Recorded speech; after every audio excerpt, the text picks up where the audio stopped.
A mid-season race in the Area Cup Series means the Lady in Black is back. Some also call it the track too tough to tame, and some may just call it Darlington. But there's nothing darling about this South Carolina motor racing staple.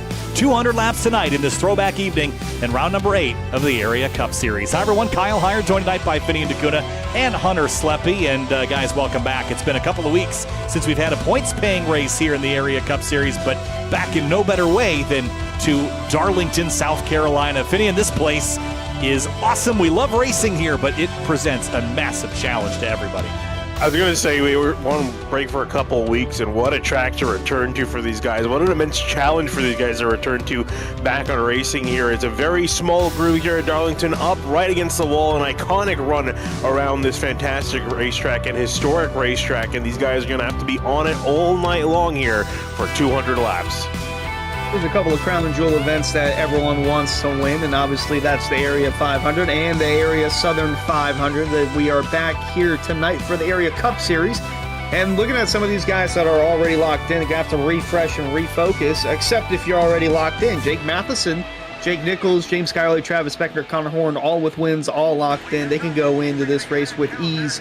However, if you're anyone like Jeremy Miller or Seth Knoll, one mistake and you're possibly on the outside looking in after tonight's race, Kyle. Yeah, it's about time to start getting serious about making sure you're in the playoffs. Jake Matheson has done nothing but do that so far. 3 wins in 7 races. He's by far the most dominant driver. Jake Nichols there locked in. So is Skyley Beckner and Connor Horn. But there are many that are still fighting for their chance to make it into the playoffs here. As we head into this race, this is the 5th annual Area Southern 500, presented tonight by Slinger Racing Graphics. Big thanks for their support here this evening, as well as the other partners and people we'll talk about later. But we're going to head down to qualifying here momentarily. And Finian, the grid is sizable, but this is a long race, one of the longest in the season. That gives you plenty of time to move forward. But as we know, track position at Darlington matters so much. It really does, and like you mentioned, there's a lot of time to move forward, but with how many laps are challenging this track, there's also many laps where you can find yourself going back, running up against that wall is again where you're going to be making time, but you can also tag the wall or hit the wall. You're going to see guys scraping the wall all night long, and that's only going to kind of chip away at your lap time, slow the car down over time, so you got to be careful, you got to behave. Seth Knoll out there already on the track, a little bit loose out of turn 4 as he's completing his 2 laps here. Yeah, you don't want to do it during qualifying, though, because then their lap time is invalidated, and that's not going to be good because you're going to have to start from the back and climb and claw your way to the front. And here we got some of the throwbacks here for Darlington, and this is always one of the greater spectacles about racing at Darlington. You got Throwback Week, and there's Travis Beckner with Michael Waltrip throwback for the number 28 Calusa Pines Motorcraft car. Yeah, looks good. Travis Beckner pulls down to the apron. He had a heck of a race last week in the charity race that we did a great job in that event. And of course, it is, as you guys mentioned, throwback night, which means that we got plenty of liveries to look at. Justin Anasogak's, unfortunately, not one of them. And Cedric Hunter, is this Aflac throwback to Carl Edwards? I love this. That's great. And I actually made a joke before that we signed on that, typically with these throwback nights, Finian and I, as we're generally younger, 25, 26 years old, that we don't really know a lot of the throwbacks. And we were joking that we're getting old enough now where the throwbacks are suddenly appearing from, 2007 to 2010, which is when we first really had a fleeting interest in NASCAR. So, all these are starting to look pretty familiar now. I don't know what that says about us, but just fun to know. Just shows how old we're going to be. We're getting. I'm going to be 26 in a couple of days. Oh, so man. We're getting up there. Vincent Cortez and his Dale Earnhardt throwback comes flying off of turn 4 across the line for him. Can he be up there like Dale Earnhardt? He'll be up in 3rd at the moment. Doing it for Dale in the Dale Jr. throwback from Vincent Cortez over there, and Dawson Miller making all those DEI throwback schemes where you saw Travis Beckner qualifying earlier. And a lot of good schemes here tonight, and there's another one. That is actually a throwback to a couple of years ago, I believe, when Eric Jones had that Tide car with the blue on the side. But everyone remembers the Tide car from Ricky Craven in the photo finish with Kurt Busch back in the 03 Southern 500. Yeah, the old Tide ride, of course, that was the Jones boy car, as that Nichols boy works his way around turn 2 up onto the back straightaway, and Casey Lakatos, he got on board his car tonight. I don't think it's a throwback. I think the regular paint scheme for Casey Lakatos in the number 50. MTV and area shop on his car, 11th fastest at the moment, slowest of the ones that have qualified is 75. James Shanewolf out there. He's going to come to a stop though and reset. Ooh, Mason Kane going for a big slide there, Hunter, out of turn 2. Yeah, and the another throwback there from Junior Motorsports in the DEI days. This is actually from the not Nationwide Series, the Busch Series back at the time when Junior ran the Looney Tunes. Looney Tunes. It wasn't Rugrats. That was the other thing. See, this is why we need to have someone that can spot things like this, because Rugrats, Looney Tunes, it all kind of blends together into animated characters. Oh, Oh, that. Kane wipes off the corner. He's already completed his lap. He actually, Mason Kane, though, he did actually invalidate both of his laps, so he's going to be starting from the back. Kwame Scott works his way around in the number 99 big wiggle there. Another DEI throwback down the back straightaway in the Celsius Camaro here tonight. Yeah, absolutely beautiful looking car. We'll see that car will be near the front here just on the first of his 2 laps. Trying to get a decent apex off of turn 4. It looks calm and collected. Will be quick, but that's going to be the big thing across the line for Kwame Scott. 28.873 up to 3rd for him. That's a good lap. an 03 throwback to Dale Jr. I actually have that same Budweiser car sitting right next to me. And look at this one. I wow. love There this. Yeah, this is the is this Juan Pablo Montoya vintage? Yep. The big red car. Oh, yeah. Big red. I actually have this car in the 1/64 scale size from a number of years ago. One of my favorites. Love that. Greg Mitchell, he's usually got a pretty good one. He's back in the classic Miller throwback to Legal Bram & Co. on the side. And up to 6th place on his qualifying effort. Here's Jake Nichols rolling out of pit lane.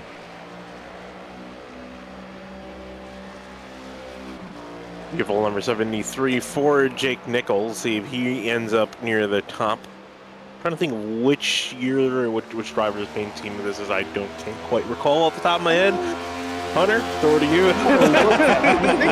This one ain't from 2009. What's that? That might be a Ron Horner they throw back. I'm not 100% sure on that. You might be right about that. Yeah. See what Blaze McKinney's got on board his car. EnterCars.com scheme. Oh, actually, Kurt it's Busch.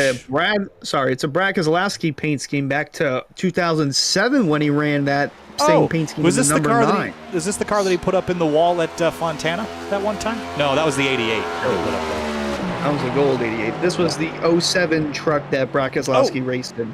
And to the pole. Wow. And Ryan Hartz goes 4th quick in the number 3, and no surprises there. No, yeah, I know this one. And Sterling? That you? No. It seems like it, but I'm not sure that's quite the mark. Ooh, the puts in the wall. There were more than one silver car in the 2000s. And look at this, Matthew Bell back again with the Evernham schemes, another one of my favorites. This is where it gets fun. I mean, a lot of times everyone's like, oh, yeah, I remember that from 1985. I was not even a twinkle in my parents' eyes at that point. And here we are now finally with some throwbacks that I can remember from my childhood. Very beautiful one at that as well. The beautiful number 9, Matthew Bell, trying to get out there here as about half the drivers have gotten a time down. Another couple have attempted times but have not been able to post a clean lap. So a lot of them going to be starting near the back. We'll see Matthew Bell is going to be one of them. I don't think so. Look like a clean lap as he comes across the line. Man, another good one. Look at this. Connor O'Kresick, the old Spice livery from the early days of Stuart Haas Racing, 2009? 2009. That is 2009. That's actually from one of the Slinger Racing Graphics stable out over there. One of the paint schemes that he made over. I like how we joked about all the schemes coming from 2009 before the show even started, and now all the ones I remember are pretty much 2005 to 2010. Yep. Justin Bondurant is on track now, and Yeah, Dale Jr. all the way. Yep. Yeah. 2011 Dale Jr. Bristol 50th anniversary car. oh, that's great looking. There's another Dale Jr. throwback in here, and it's not the 88 of Shackelford, which that would have been a great time to do that. And it's not that one either. That's not the one I'm referring to, but another Slinger Racing Graphics throwback scheme for the Ada Raid slate. I'm talking about Blaze McKinney, but here's Jacob Bell and the Jeff Gordon throwback flames on his number 77. Jacob Bell's looking pretty good as well. This is a really good field of throwbacks tonight. And in the past, we've seen some groups throw way, way back down to the 50s and 60s. Oh, yeah. But this is some more contemporary cars tonight, which I can appreciate. Yeah, so all the cars that have not yet qualified, of which there's more than a dozen of them, only one didn't attempt a lap. That was David Weishart. So it's going to be an interesting start to this race. Guys, remember, this race in the past has had quite a bit of carnage. Our average number of yellows, 5 cautions for 19 laps. Previous race here, under 2 hours of runtime, 7 different leaders, 10 lead changes. This is a pretty sizable race as far as length is concerned. The last 2 races we had here, Jake Nichols was your winner. He'll start on pole again. And from what I recall, he came from a long ways back last time, finishing to win that one.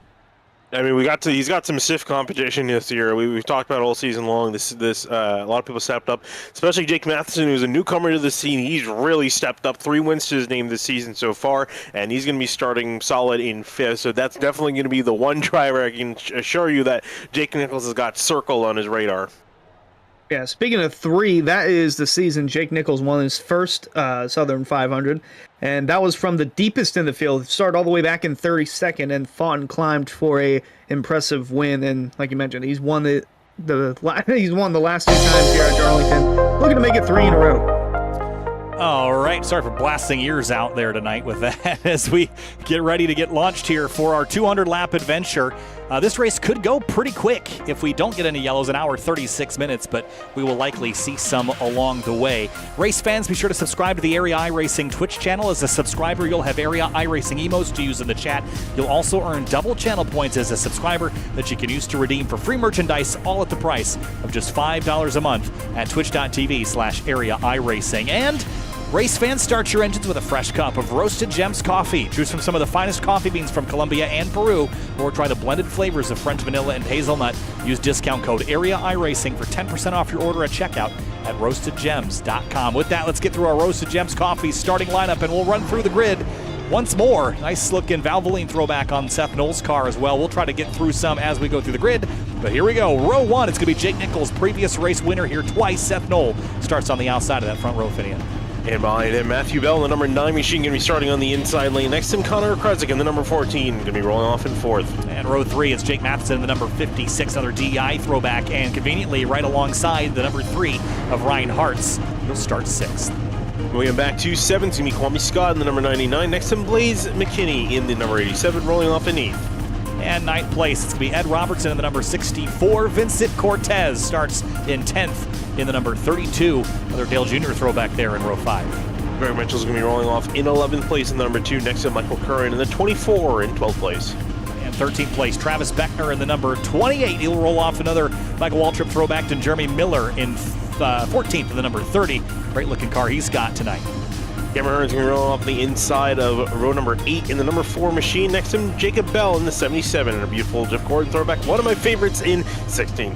And 17th place, Cedric Hunter Affleck throwback in the number 13 Chevrolet. Blake Hoppy starts alongside him in the number 23. Winston on the side of that car in 18th place.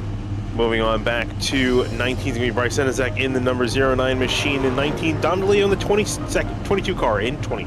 And Ray Slade starts in 21st. Another Dale Earnhardt Jr. throwback, Edward Scherer Jr. That is old Matt Kenseth throwback from the mid-2000s. I believe that was infamous for that fight back at Las Vegas in 2007, I want to say. Maybe it was 2006. Probably, I think about that.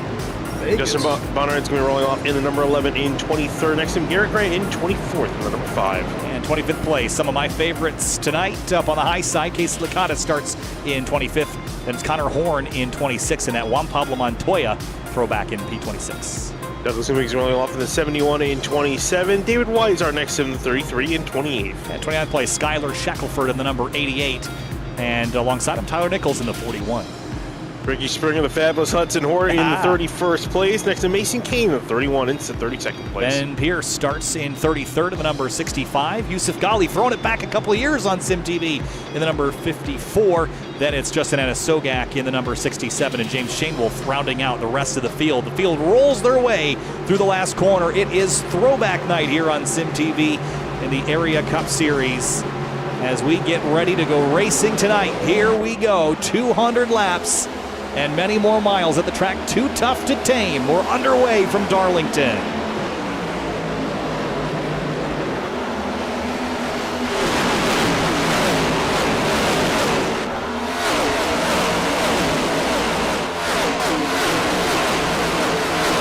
Car in the wall in the back straightaway. Mason Kane, I believe, is one of them. Maybe some other. Shane Wolf in the 75. We'll have a look at that a little bit later once the dust clears at the front of the field. Nichols leads the first lap. We're 3 wide behind him. About 10 cars back after the first lap finish. Yeah, everyone's still shuffling and jockeying for position early on. A couple of drivers already collecting their Darlington stripe early on the first lap. That was Tyler Nichols and Mason Kane that made contact off of turn 2. But still some decent fights down the order. Looking here in the middle of the screen, that's Travis Beckner in the middle of 3 wide as Cameron Hearns trying to make his way on through in the number 4. The 30 and Miller had to back off and going into turn 3 just so they can make the corner. A smart move early on as there is some smoke on the front stretch. Not sure if there was a spin or a car going down pit road, but the 31 of Mason Kane was involved in some early contact. That was also Mason Kane that caused the smoke off of turn 4. Not a good opening lap for him. No, we'll have another look at those a bit later in the evening. We'll probably get some downtime as this race plays out, but we also have the potential for it to be quite the yellow fest. This track will bite you. Don't call the track too tough to tame for nothing. But still smoke clearing on the front straightaway. Everyone's singling out now. Seth Knoll, second place, and Connor Okresic in third in that smoke. Whoa, Greg Mitchell drifting in turn 1 after contact with the 64. He's down on the apron to save it. On the old line there at Darlington. That's an old line that they used to run back in the 50s, 60s, and what. I mean, hey, it's a throwback race. Yeah. It might not be the fastest way around, but I learned that a couple of years ago that, I don't know that it's entirely common knowledge that the bottom of the racetrack was actually meant to be where you would drive. The outside lane and the higher banking was supposed to be a safety feature, runoff area effectively. But the drivers figured out, well, they banked it more. You could actually run quicker up there, and because NASCAR has a complicated history with track limits, fair game. And that to this day, they still use outside lane. That's why it's so narrow up there. I mean, complicated history is also another funny way of saying non-existent history with track limits. Just like my complicated dating history. As Connor Hart is racing side by side, race slate off turn 4. We're side by side down the front straightaway for both of these drivers. Connor looks going to kind of back out of it, just trying to find a groove. And that's going to be a big thing early on. I mean, it's a 200-lap race, so a lot of these drivers you're going to see, they're going to try to fight for position, especially early on, but then slowly get into a groove. It's just a matter of singling yourself out. There's a big train of cars in behind the leaders, all running nose to tail, just trying to feel this race out. Trying to log laps in, and towards the back there you see a car near the outside wall. Cameron Hearns side by side with Beckner machine, almost got into the outside wall. I'm just giving it a little kiss there coming out of the corner, but that's something you're going to be seeing a lot more of when we're getting into the later portion of these runs. Like coming off of turn 2 and turn 4 especially, these cars are going to get loose and the grip's going to fade away quick. So expect to see a drastic decrease in lap time from now than about 10 laps or so. Watching Travis Beckner's wheel stand is infuriating. That thing shakes around so much. Like it's got a bolt holding it together. I think it's driving on water. Yeah, then he was busy because he's behind Michael Curran was trying to throw some blocks as Beckner, Hearn, and Robertson were trying to get past, and he was a roadblock in the way. Taking a look back at what happened earlier on lap 1 off of turn 2, there you see a couple of drivers getting into each other there. The 31 getting into the 41 of Tyler Nichols, I think, started that. And then who was that down by the apron? It was Shackelford. Yeah, Shackelford in the 88, and then this was the later incident out of. Ooh, was there some payback here? Might have been. There's Shackelford in behind the 88. Did he go for the lunge? No, on his own. Got loose. And we were judge, jury, and executioner there for a moment, weren't we? So, frantic first couple laps Ed complete. Ed Robertson had some contact and some choice words to say to people off turn 4. On the inside lane there, losing a spot or two to Ricky Springer now, and on the outside of him, just going by.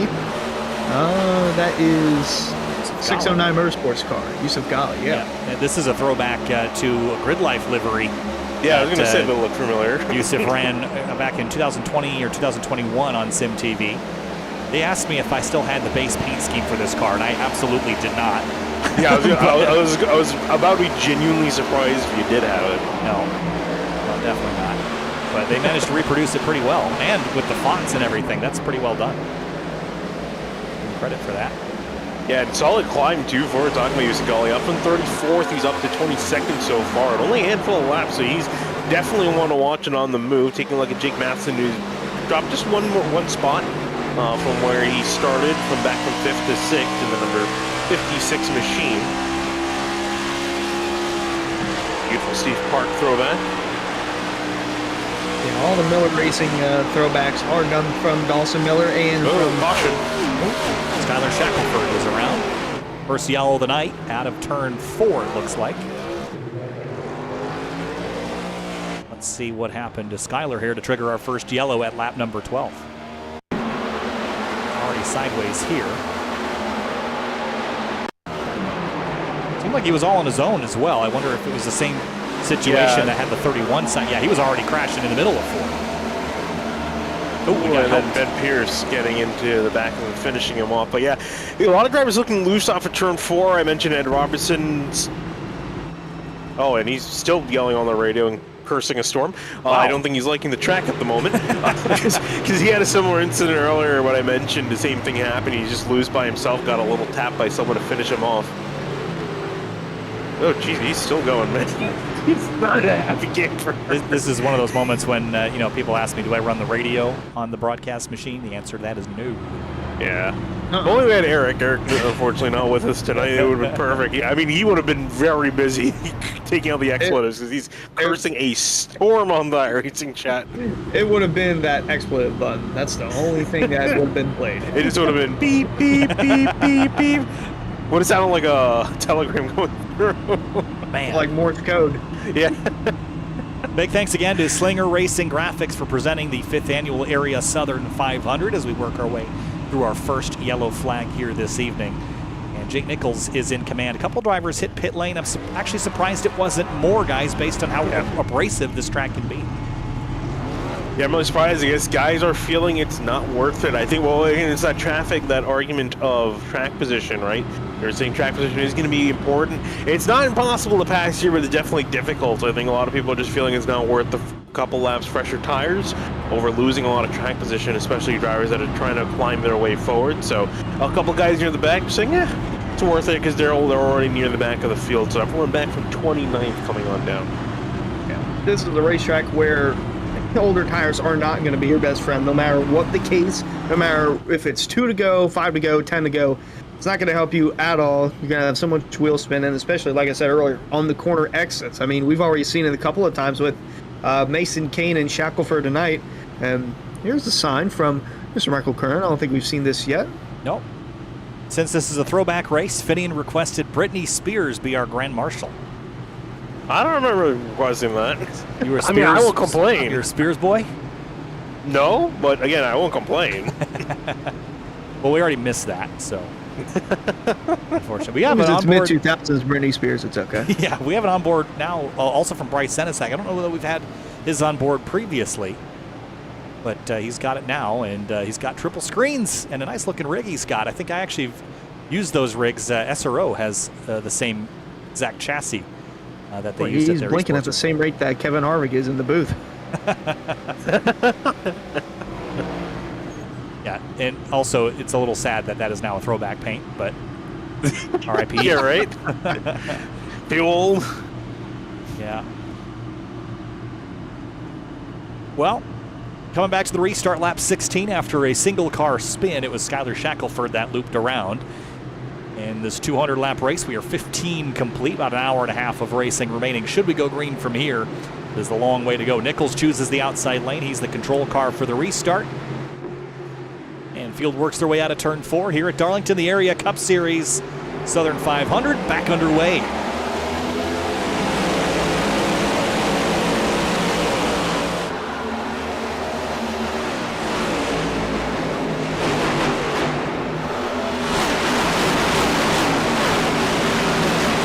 I just had an epiphany just now as I was looking at our digger camera on the turn 1 and 2. I have the capability and the ability to make an animation to be Digger or a variant of it, and I should do that. And I don't know why we haven't come up with a mascot yet to be the silly little groundhog that dives out of the way. I was gonna say they don't use Digger anymore. No, they don't. Right? And I feel like just like what was it that just got Old Smokey or whatever, the Mickey Mouse on the steamboat, whatever it is. Willie. Yeah, he's now free public license. Maybe we take Steamboat Willie. He's our dive under the racetrack. We'll throw it back to 1940s Disney. What do you guys think? I mean, hey, if you're prepared for a lawsuit from Disney, somehow, some way they'll find him. Yeah. Spin! Digger, look out! Cars crashing, and the 22 DeLeo is in the fence. Yusuf Ghali as well. Caution is out for the second time. Digger is dead, and we're back under control of the pace car. That's why they don't use Digger anymore. It's too dangerous. I mean, you just saw it on the live shot. The 22 was spinning right at him. Oh, that was a Had a little help from Newbigging in the 7-1. big pileup down there. Yeah. Or maybe it's when you see Digger, it's 6 more weeks of winter. I mean, it's 6 more weeks out the way.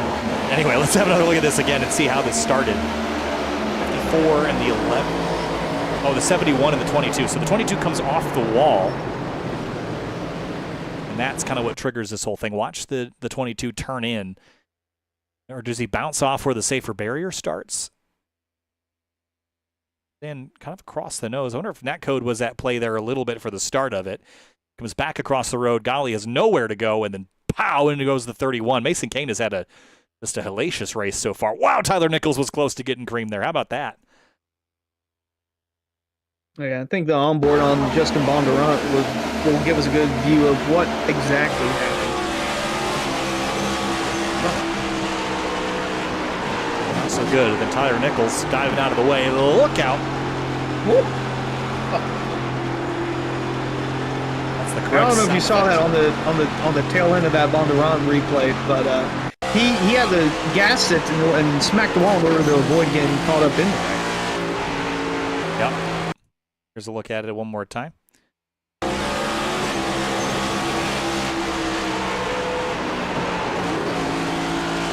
Yeah. Unfortunate. A couple cars deemed out. Looks like Douglas Newbegin has pulled it off track, and a handful more on pit lane, including Shackelford, Nichols, Kane, and Yusuf Ghali. Ben Pierce is down there as well. And the leaders still are not pitting, so they must feel like those tires are pretty strong. And Finian, every time we go to a road course or a track with high tire wear, the Cup cars don't seem to currently have massive tire wear like we are going to see, especially on Thursday night. Uh-oh. Oh, he's gone. For now, Hunter, tire wear on the Cup car. Something not. It seems like it's not wearing out as quickly as we would expect. Thursday and Tuesday, I do expect that we'll see plenty of tire wear. It just doesn't seem to be happening so far tonight. We haven't had a long enough run to get it in yet, and Finian's back with us. But yeah, I think the longest run we've had is about 13 to 14 laps on that. I threw a little bit too far back to the 1700s before electricity was invented for a second. Look at the pit crew on Yusuf Ghali's car. I would say, what's going on there? None of your business. What's going on? That's how I was looking in Thailand. Not with those specific shorts, but yeah. Just for everyone's knowledge, Finian just came back from a nearly 3-week trip to India and Thailand, and after about a day of rest/working, here he is. So can't judge his judgment anyway. So I shouldn't even be asking him any questions. No, it really isn't that bad. I managed to get a decent enough sleep on we took 2 flights. We went through Kuwait Airways through Kuwait, and yeah, the flight coming back was like 13 hours. It was a long flight. You fly through Kuwait? Yeah. Never be too sure. You roll out of turn. You never know. It's the state of the world right now. You can't know where you can fly. That's how I made it back. I'm on a max 9 on Friday, so I might not make it, but we'll see. Green flag back in the air. Lap 22 of 200. Jake Nichols fires off. And the lady in black is back.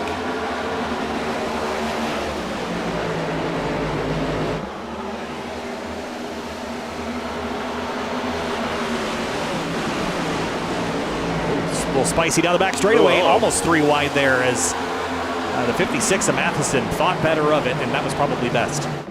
Yeah, took a peek there trying to see if he can get past Matthew Bell. Decided to wait on it in behind. Seth Noel and Connor Kresick were both fighting for position. They sorted out. Whoa! The 67 is so sideways, and DeLeo gets collected again. Man, just not lucky for DeLeo, and we are still green. Gonna come out? No, I don't think so, because I remember this is one of those tracks where you wreck so close to the inside lane that it shouldn't be a caution. It's the 67 getting loose, bounce back. Oh, man, that just stinks for DeLeo, and Zogak got a big piece of that.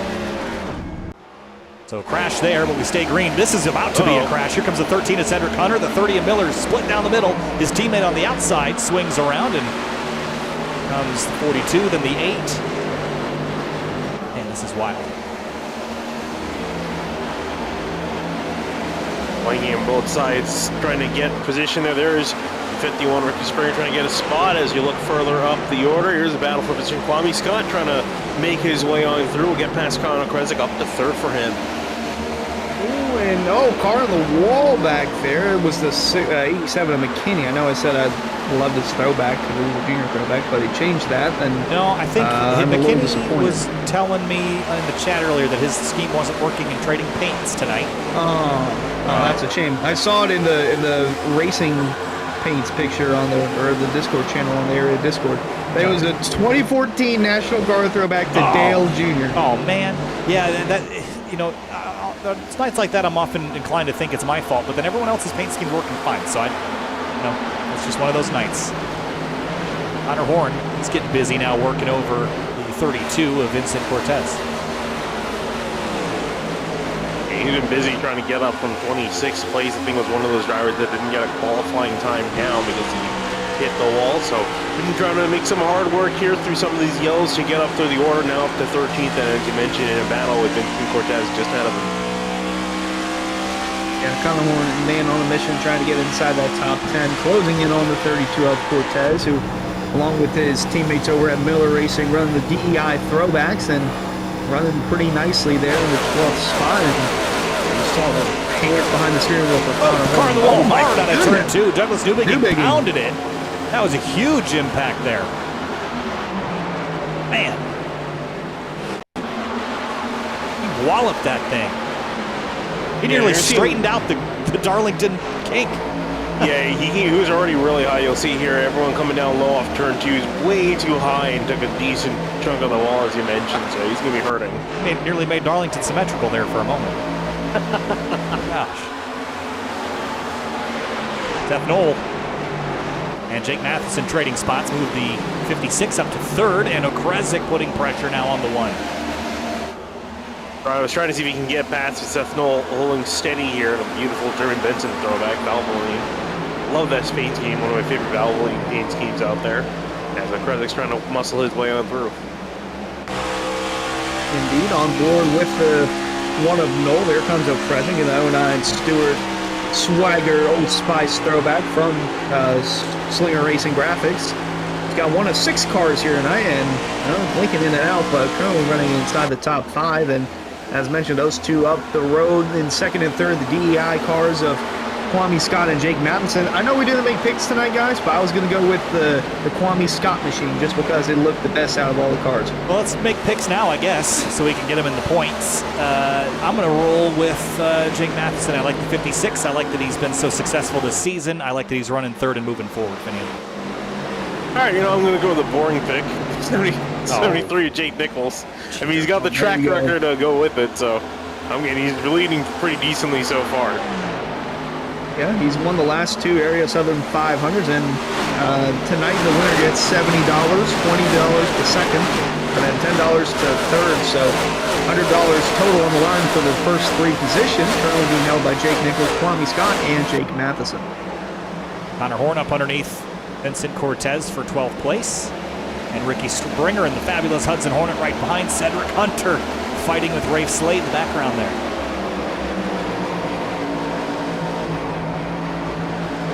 Tough battle for position between these guys in the midfield. Can't quite decide how they want to sort this out. Outer Shirt Jr. watching on from behind. Might get a decent run off. A little bit of a touch to the door there with Cedric Hunter getting sent to the infield. We'll get back on track. We'll lose a couple spots. Living up to the name on the car. Lucky indeed that was just a mere skirmish off to the side and not a spin and a crash. So Cedric Hunter keeps it going. Meanwhile, in the back, there's Yusuf Ghali underneath Jacob Bell, looking to get around him for the 24th position. Ironically enough, Jacob Bell throwing it back to the 24 DuPont car of Jeff Gordon. Another just infamous classic livery at 24. After the Rainbow Warrior years, this is the car that I grew up with. Oh, yeah. That's actually the first ever. Sorry, that's the first ever car he ran. Oh, so this was real prior life. to the Rainbow Warriors, then, not Yes. after. The other one I really liked was the 2009 variant that had the different colored flames. Oh, yeah, that was my favorite one, the orange, red, and black. Oh. That was a great looking car. I always liked the Nicorette cars too, the green ones. Yes. See, that's another thing too I miss because they changed the flame. They kept the flames with the change of color. I miss those kind of variant paint schemes. You don't really see as much anymore because they're changing paint schemes literally every single race now. Yeah, I really do miss that. That's one of those like subtle things that I don't think anyone saw happening in real time, but now you can look back and say, man, these cars really don't have primary sponsors like they used to. Especially, I forgot who is it. I think the Menards car now literally has a different paint scheme every single race. Whichever That's Blaney, product. I think now. Yeah, Blaney. Yeah. Crazy. So I remember seeing somewhere he had like 35 paint schemes over 36 races. I'm like, that's kind of impressive in a way. Whoa! Behind Connor Horn and Vincent Cortez, a little bit of a wobble there as Ricky Springer drives into the shot here with his virtual reality. I reject your reality and substitute my own. Oh my goodness, he's almost leaning into the 32 of Cortez there through 1 and 2.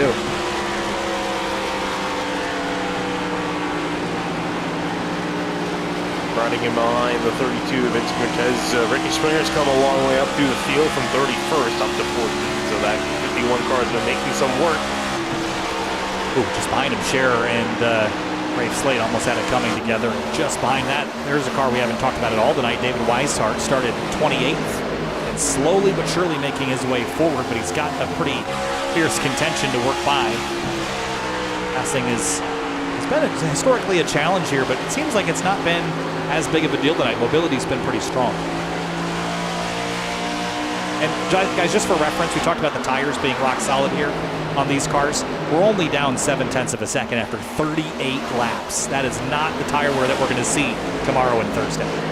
Yeah, I was going to say, it's one of those things where it's not too surprising considering with the next-gen car we saw that tire wear is fairly non-existent with these cars at some tracks. You saw it at Charlotte last time we were out with these guys, and they went completely green the entire length of the race, and the tire wear, these guys are able to push their tires pretty long into the run. In the meantime, you saw a pass trouble, for a turn second. one. Oh, no! Big crash. Cameron Hearn and Ricky Springer are in the wall. And Springer is out.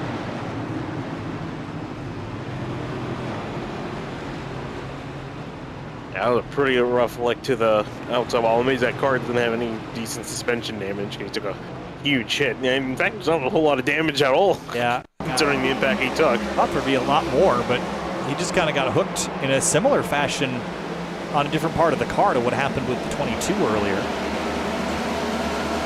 Before turn off the wall there pretty hard, and then they're gonna touch right there. This is the force sends him loose, and he goes back in 51 and turned him around.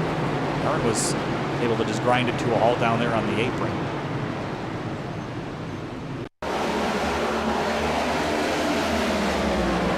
Might be one that would have to look from high above to get a better perspective.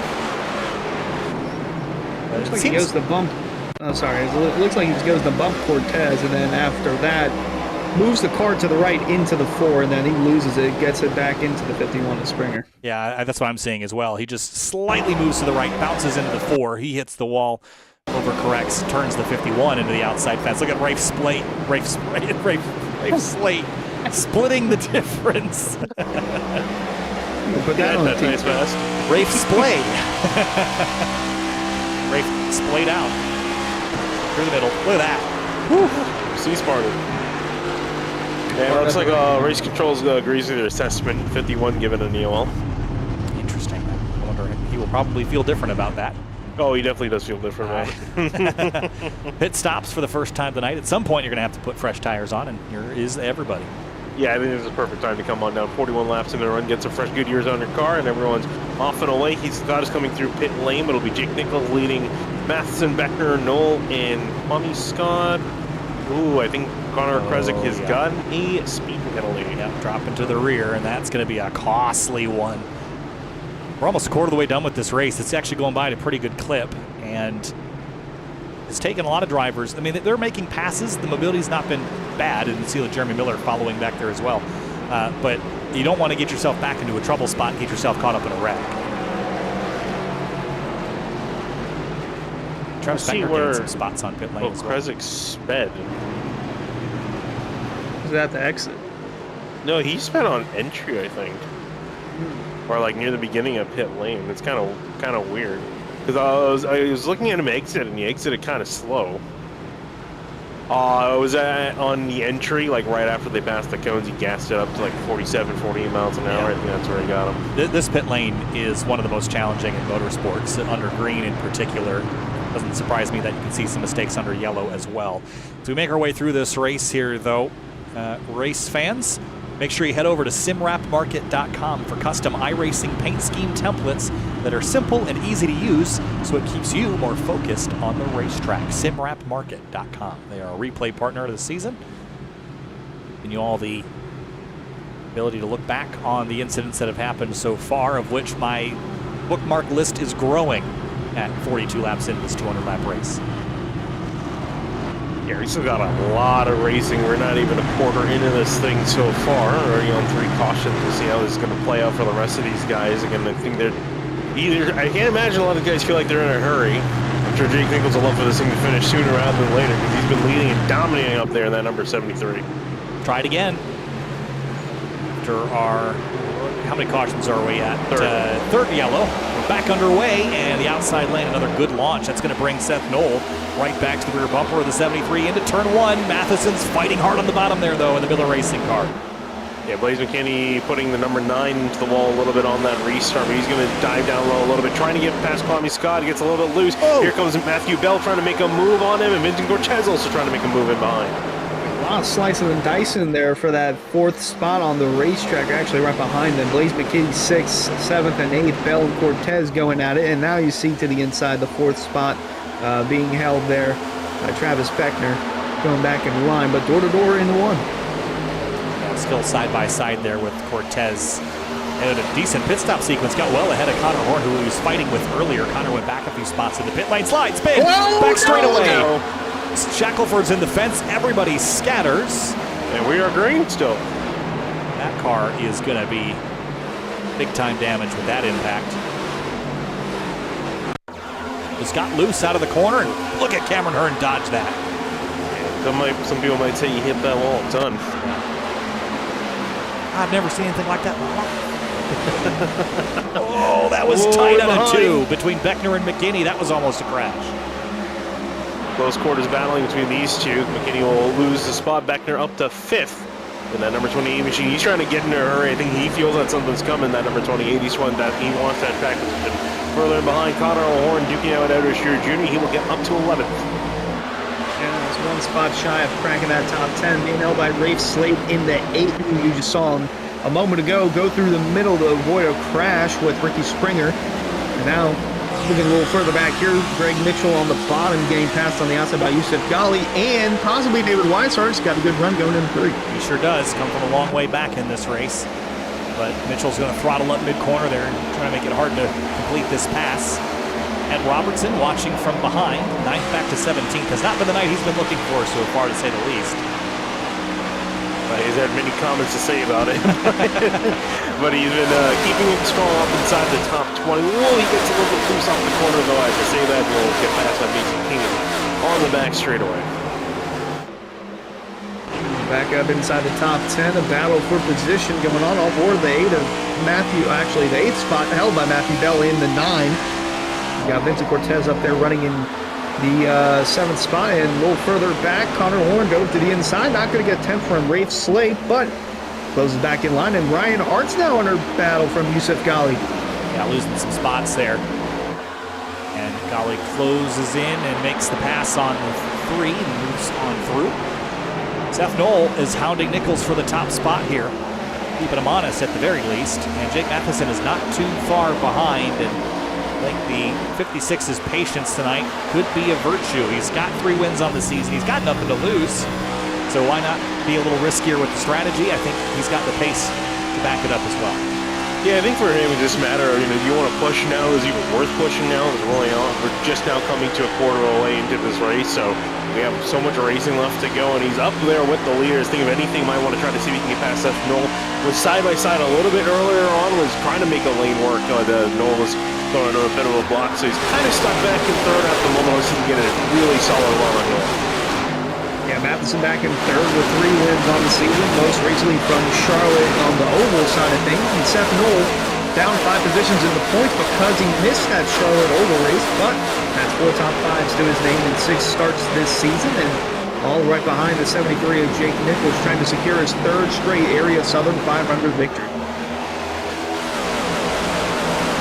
Turn 4 back onto the front stretch, the 17, Edward Scherer Jr., and Curhan trading spots, and then here comes Yusuf Ghali down to the inside of the 54. We'll get it done, Bob, before corner exit, and we'll just narrowly get by the 24.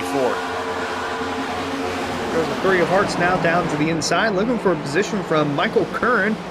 Blinking in and out. I'm not sure if the admins are going to say anything about that to the 3. We've seen a couple of cars blink in and out tonight, but Hart's going to settle back in. Almost had a wreck further up. Connor Horn putting a 17 into the wall on the front straightaway. He almost got turned off the nose of him.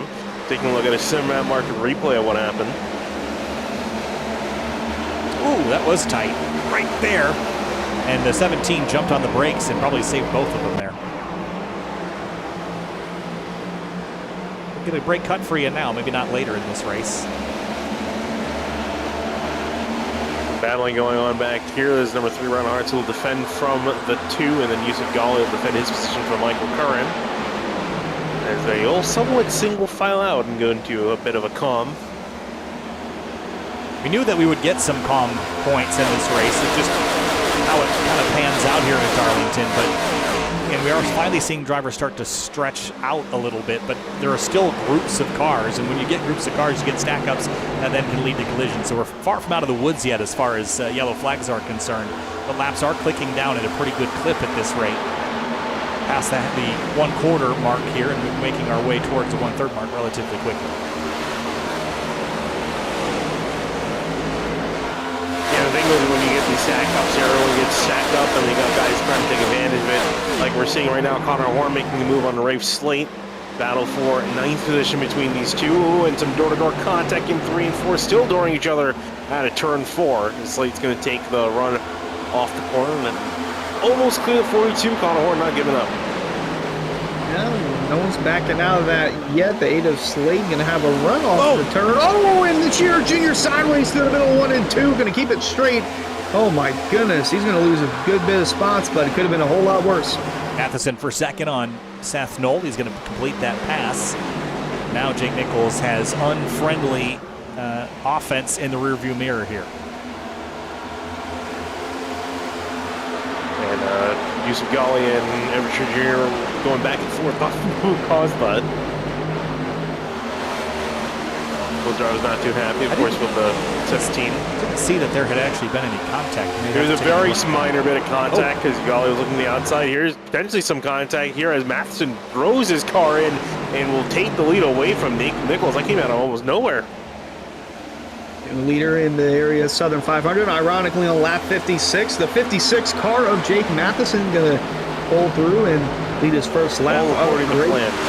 Yeah, it's exactly how we went down in the script. Yeah, that was, he just made that look easy.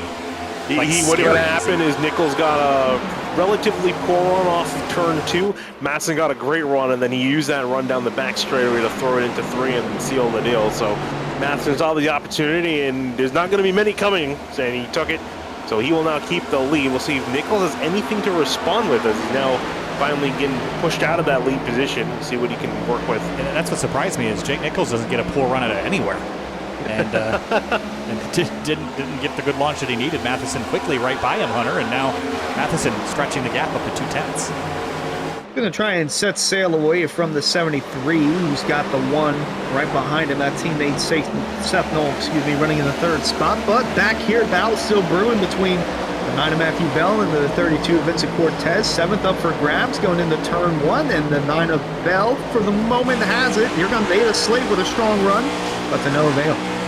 The exit of turn 2 is a little bit of a, for lack of a better term, a pissing match. you get to the exit of turn 2. And whoever doesn't give crashes, right? I mean, someone has to give at the exit of 2 if you want to stay full throttle. And if you both have to lift, you're both getting passed. So it is just one of those games that you have to play. And if you lose it, you all lose. It's like racing a train. If you tie, you lose. Essentially, yeah, because he's driving in. The big thing, too, you and just running single file, the exit of turn 2 is so important because you get a poor run on the back straightaway. Drivers in behind are going to take advantage of you, like we're seeing right now. Yusuf Ghali trying to take advantage of Rafe Slate off into turn 3 as he's trying to keep that car, that purchase point on the inside lane. Can't quite get there, so he's going to have to back off. On board with teammate Connor Horn, going to give him a little tap going into turn 1. Horn's made a steady climb of just 1 spot shy of cracking that top 10. He's getting closer, and Ghali almost had a strong enough run, but up the road, oh boy, car going down low on the backstretch there. Towards the rear, that was Jacob Bell. Might have had a moment coming out of turn 2. See some smoke up ahead. The Ada Race Slate loose. In 3 and 4. This creates that stack up I was talking about earlier. One car gets out of line, gets shaken, shuffle around, and everyone's packed in a pretty orderly single file line, and as soon as you stack up that group, no one can see anything and runs into each other. Racing drops back to 15th. Yeah, he ended up hitting the back of Vincent Cortez. I was just trying to check and make sure there was nothing that happened between those two when the thing went a little bit too far off into turn 3, and then some more contact here with the 8 and the 17. Evan Shearer Jr. gonna pull on off the corner, and Robinson gonna take advantage of that, up to 16 for him. Close call there for Shearer Jr. and Rafe Slate. While a little further back, just on the cusp of the top 20, you see the 51 of Ricky Springer there still going back on the racetrack.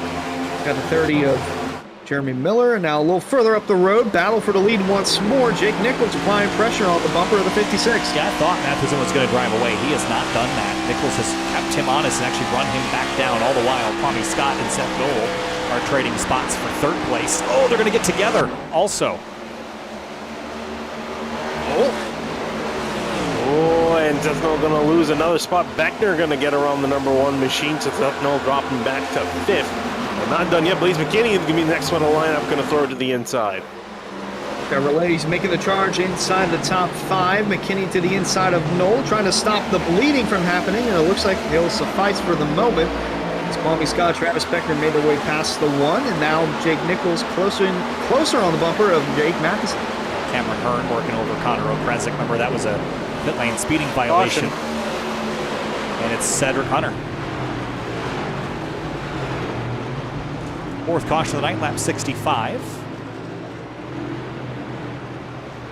Let's see what happened to the number 13. Garrett Grant, we haven't talked about. Is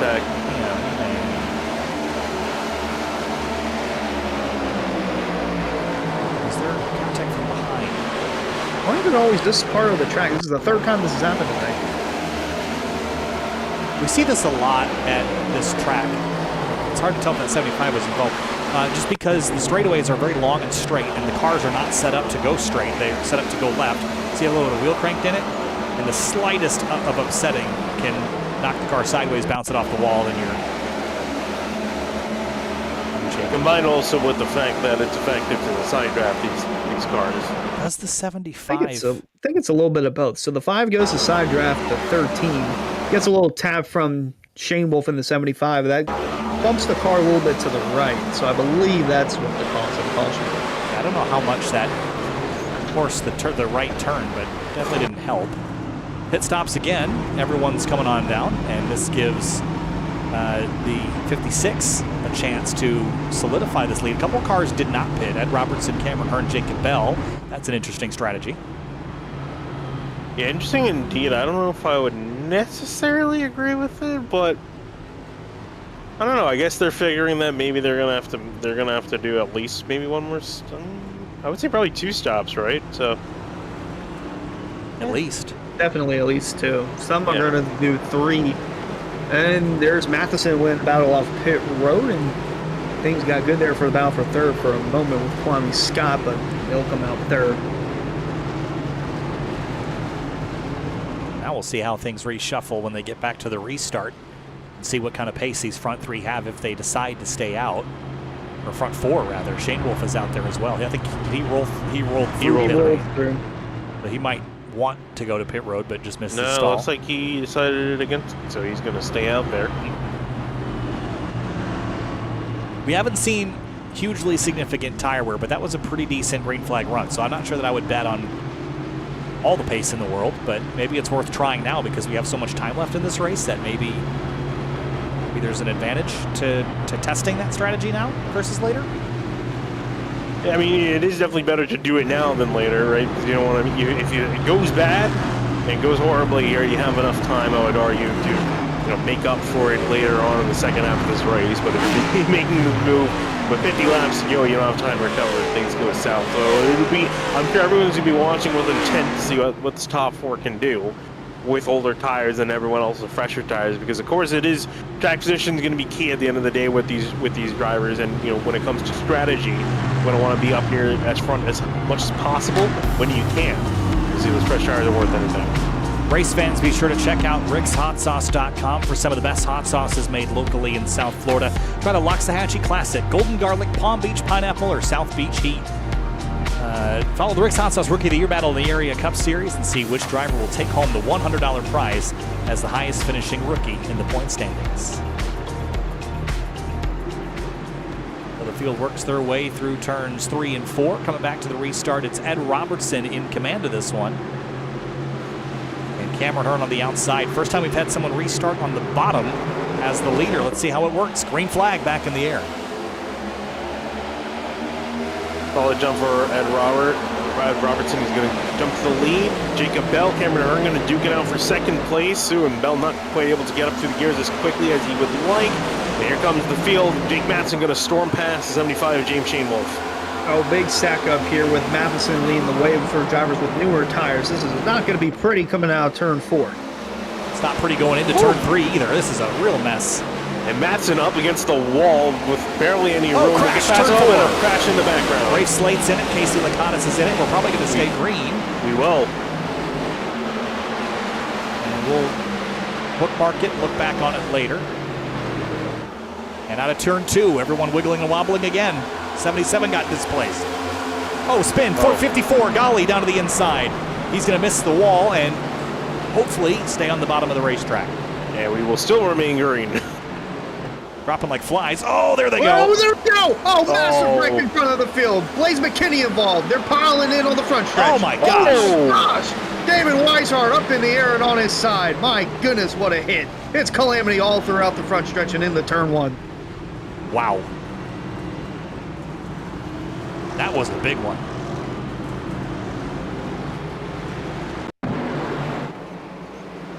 Still smoke clearing from the previous lap's wreck. And it starts with the 77, gets into the 75. That's what creates that stack up. And then the 33 was in here, and they get, oh my, the 4, what? Yeah, Connor Kresick was saying in chat that he lost connection, or he said that he couldn't see anyone on the track, and he got off the gas, but of course he didn't know there was a wreck ahead of him. So we're driving like he didn't realize there was a wreck ahead of him.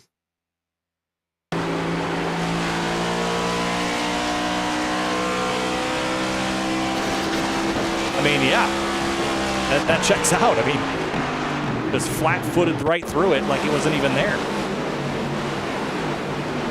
Holy cow. Chugga choo choo. Holy cow. Ugly. Now watch the 33. So he gets in here into the 77 really hard and then just gets absolutely just pile driven by the 14. Yeah, at the same time he's hitting the wall, that's bringing the rear of the car up just a little bit, just enough for anyone behind would go ramming in and lifting that car off the ground. Oh man, look at the 30 get through that. That's going to be, well, he didn't quite, did he? I hit the wall in turn 1 after that. Let's That's be good onboard though.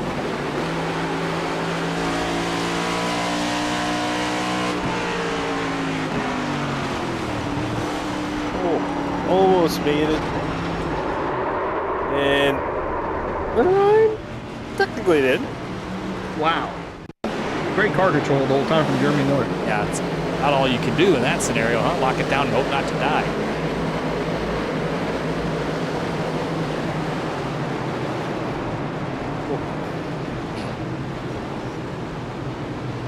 And then just to finish off how it started, because we didn't really get that covered in the other 15 shots we had. 77 into the 75, that's what turned them around. Jake Nichols just squeezed by. Tough break for Blaze McKinney in the 87. It looked like he was about to mix it up with Matheson, Jake Nichols as well.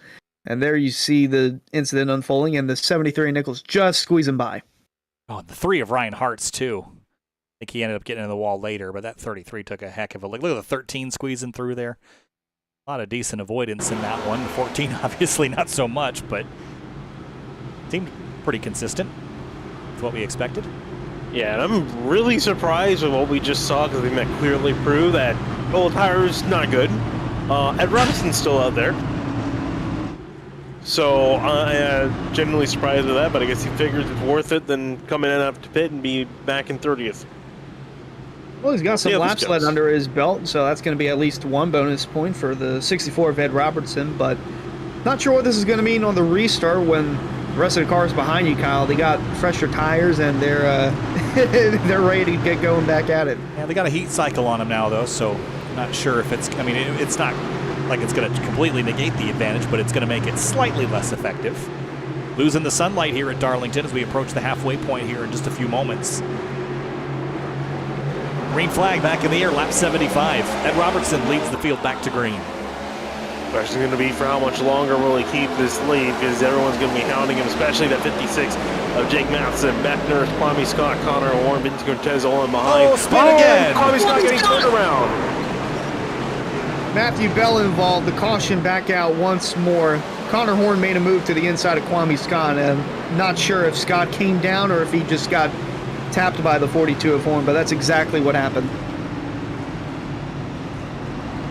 Risking it for the biscuit. Back a little further. 42 down on the bottom here. Yep, just got into the back of him, turned him around, and 9 of Bell is the one that gets the other end of it. Well, sunlight made that a very pretty shot if it wasn't for the 99 sliding across it backwards. And he will give it to Connor Horn, so he will be dropping to the back of the field. And Robertson's going to hit pit road here. Well, honestly, at this point, I wouldn't even bother, right? Pit road's closed also.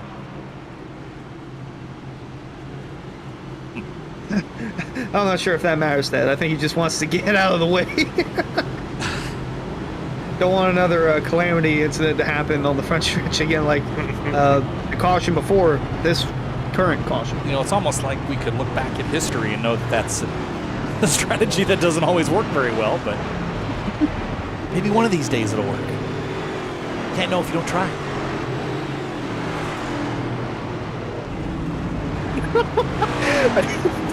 I'm just laughing at hearing what's going on the race check. Connor Horn and Kwame Scott are disagreeing on who caused that caution. And then they're getting more angry, and then I just hear, and then Ricky Springer just jumped on the radio. He's like, Connor, don't do it. It's not worth it. Oh, man. I know what it's like.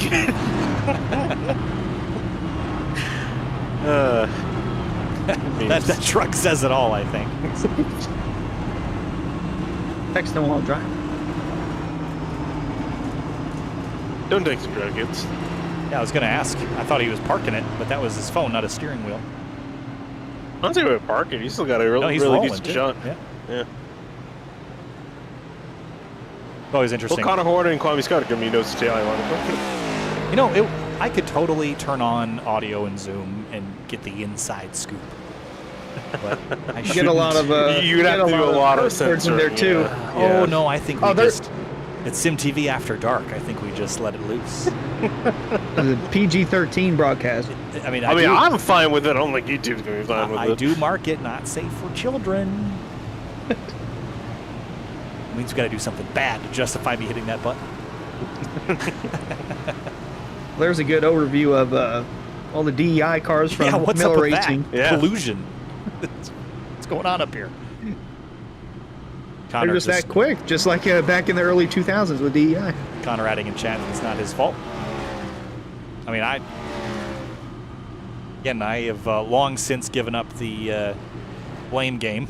So I would say if anything it was closer to a racing incident, in my opinion, but my opinion doesn't matter. So all those words are evil in grid life. Racing Racing incident. incident. You just can't have racing incidents when everyone builds their car in the garage. In road racing, yes. In oval racing, I feel like you got a lot more racing incidents because Yeah. the nature of the racing. I had his door. Well, because you dove down bomb him from 5 car lengths back. He was just hard racing. I was trying to rattle his cage. You rattled it all Five right. car You lengths went back, through that's it. Connor O'Crescent. if you're that far back, that's considered a Louisiana dive bomb because that's a big old send going in the corner. Jay Rebe says, need one of the radioactive segments like NASCAR does. Oh boy, we used to do that way back in the day. That took so much editing. There was like 25 hours in those videos. So yeah. we did it It was once. a great video, but God, it was... They were hilarious, but never again. Yeah, because you had to sit through essentially, what, like 3 or 4 different streams to find audio, if and then we did we it had in to real like time, compile it. like if Eric Wineland did it in real time and got us all the clips, it would be half as hard. But I don't want to. No, we're not doing it. I have learned. Yeah, also ahead at the apex. Yeah, ahead at the apex because you came in from 10 car lengths back. You didn't use the brakes. Heard that so many times. Well, we're inching closer towards halfway, Kyle. Not sure if we'll have another yellow in between now and lap 100, but hoping for a longer run this time.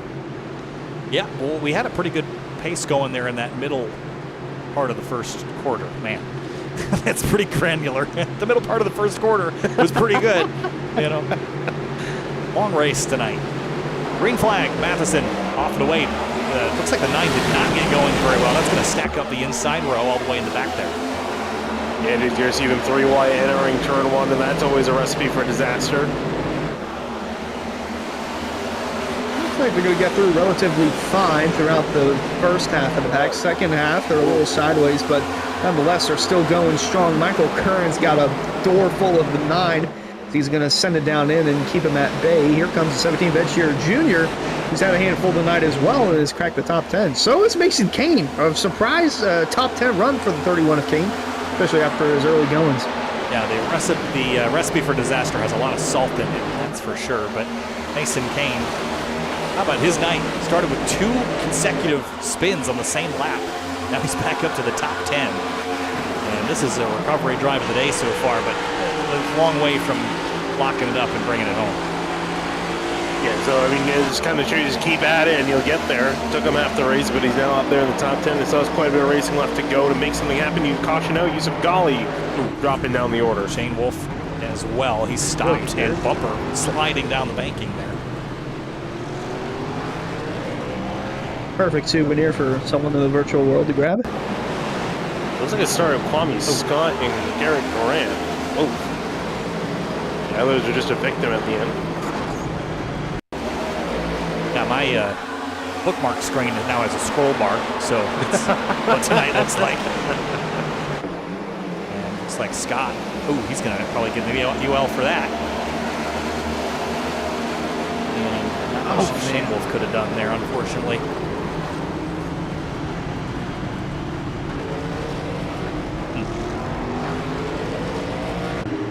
Well, what are we at here? 7? Yep, 7 cautions.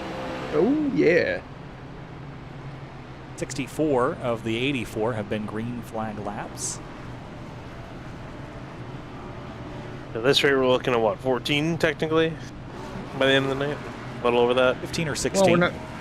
Yeah. Depends on the day of the week. It is a Monday. So that means double-digit figures. All right. Well, if anyone's in the Las Vegas area and headed to the Consumer Electronics Show this week in Las Vegas, I will be there for Indy Autonomous Challenge at Las Vegas Motor Speedway, announcing some of that coverage there. There's no way to watch it online, but if you're in the area or live in Las Vegas or nearby, come on out to CES if you have the ability and at least hear me talk about AI race cars, I guess.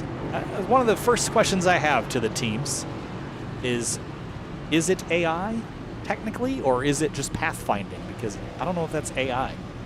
Well, it's not. I don't think it's like AI in the true sense of what we consider AI. It's not like you can make. It's not like making its own decisions technically, right? Because it's really just following, like what you said, pathfinding. It's so what I understand is that the teams have the ability to hit a button that says start and hit a button that says stop, and everything in between. It runs a pre-programmed sequence where at each lap it picks up 10 miles an hour. And then there's some speed trials that they have to successfully get through, and once they get through that, then they put them on track together. So I'm looking forward to it. They're not streaming this, right? Correct. They have in the past, but they will not be streaming it this year. But I do hear that there are some pretty cool announcements in regards to a next-generation car. I've gotten to see some of the slides about said car. Pretty interesting stuff. Or did so actually, sorry, looking through, actually no EOL for Kwame Scott says that the 5 will be given a drive-through if he comes back on track because he came down through the corner. That means determined that. Yeah, I wanted to get another look at that while we've got a moment. Let's see.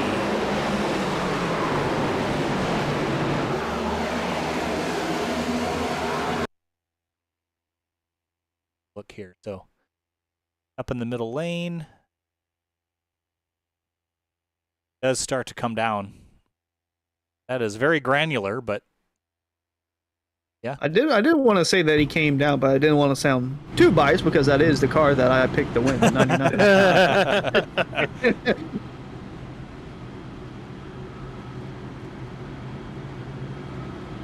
Progress of this race has slowed somewhat. This middle section has been a little bit problematic tonight. Jake Matheson, though, clicking off laps led. He's led 19 now to Jake Nichols' 55.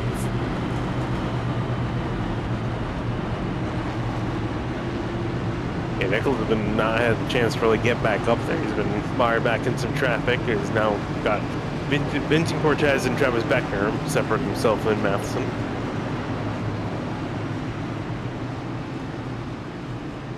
They've lost now 5 cars off of the racetrack.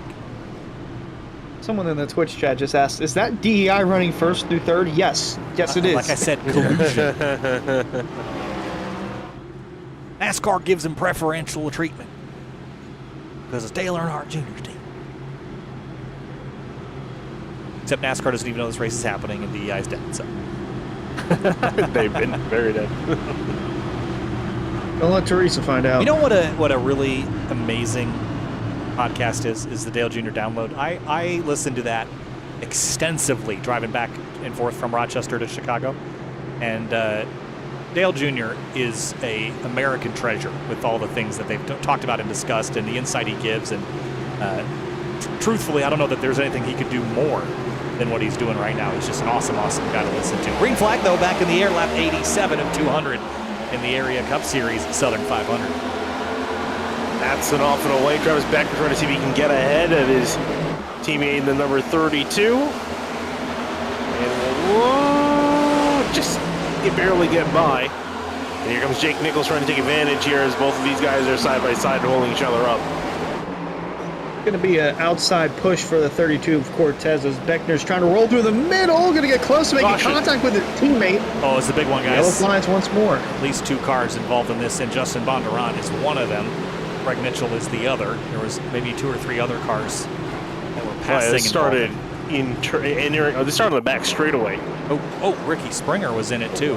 Wow. Yeah, Ricky Springer and Greg Mitchell made contact. That was the inciting incident.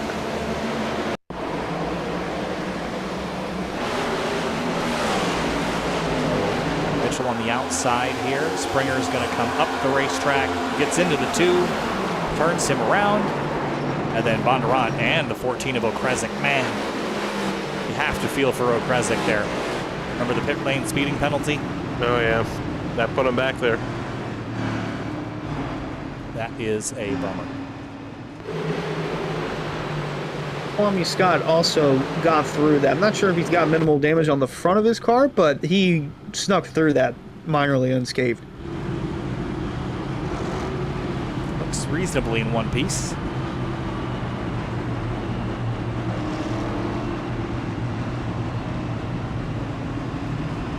And Lady in Black has been a bitch tonight, huh?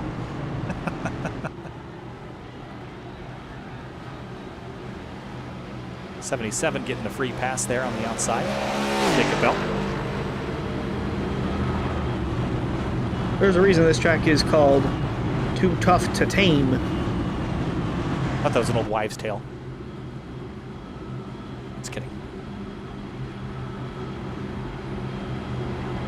Take a look at these drivers getting down the back straightaway, which used to be the front straightaway. Really? Oh, yeah. Sure did. I forgot what year they changed it. I want to say mid-90s. Yeah, I remember it being like fairly recent. I mean, I wasn't born yet. No, wasn't it like the 2000? I don't know.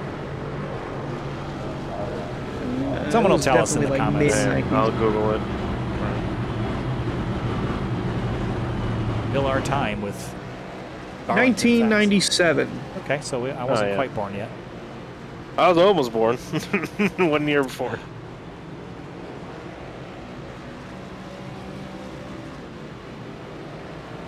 Good old internet. You know, I don't know that I've ever, in the last like 5 years, ever been longing for a bit of information for more than 5 seconds. You know what I mean? Like, if there's anything that I'm even remotely curious about, I'll Google it, and you can literally know the answer to any question you want in 5 seconds. And that and is then you'll forget it 10 seconds later. Well, yeah, but it's terrifying. It's terrifying that you can't stump me because I'll just Google it. You know what I mean? Yeah. Like, Yeah. if ever we're having conversation and you're like, well, I wonder what, and you just Google it, and then your mystery and wonder is dead in 5 seconds. I mean, it's that's it. Yeah, basically. You're never left like, I wonder if. No, you don't have to. It's already no answered. reason to wonder. There's actually 27 Reddit threads discussing that exact thing with 500 comments apiece. And now you got AI that can answer you too. And I recently got back into a little bit of railroad simulating, and I quickly realized, because that audience is extremely old and extremely young. There's like nobody in between, right? It's either you're 5 or you're 95.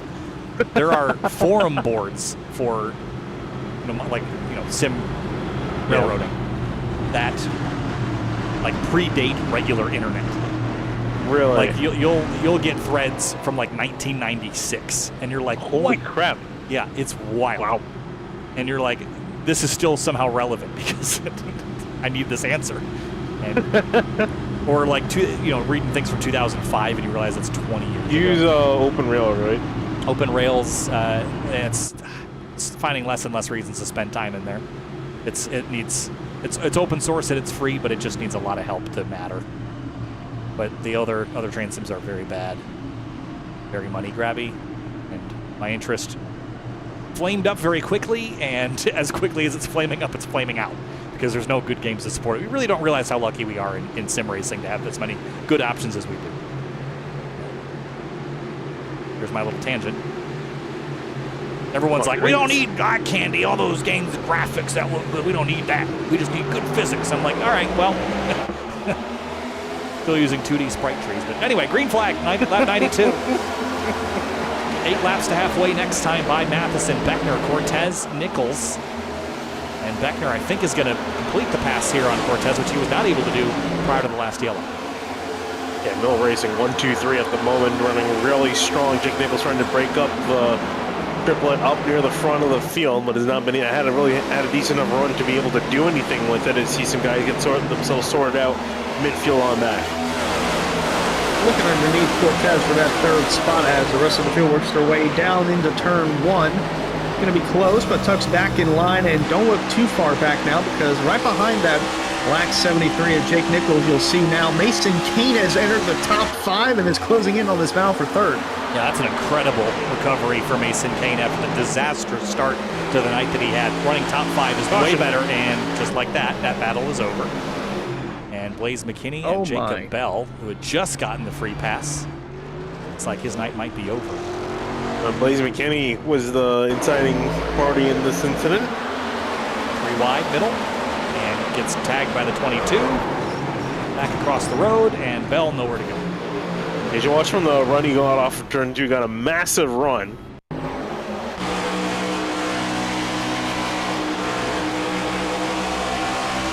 Shoots the gap here.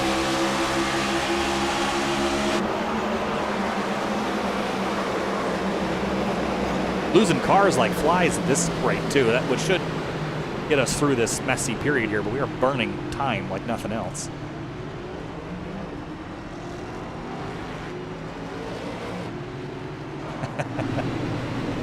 Yeah, so someone mentioned that that we're not even halfway in the race chat, and just Jake has to go.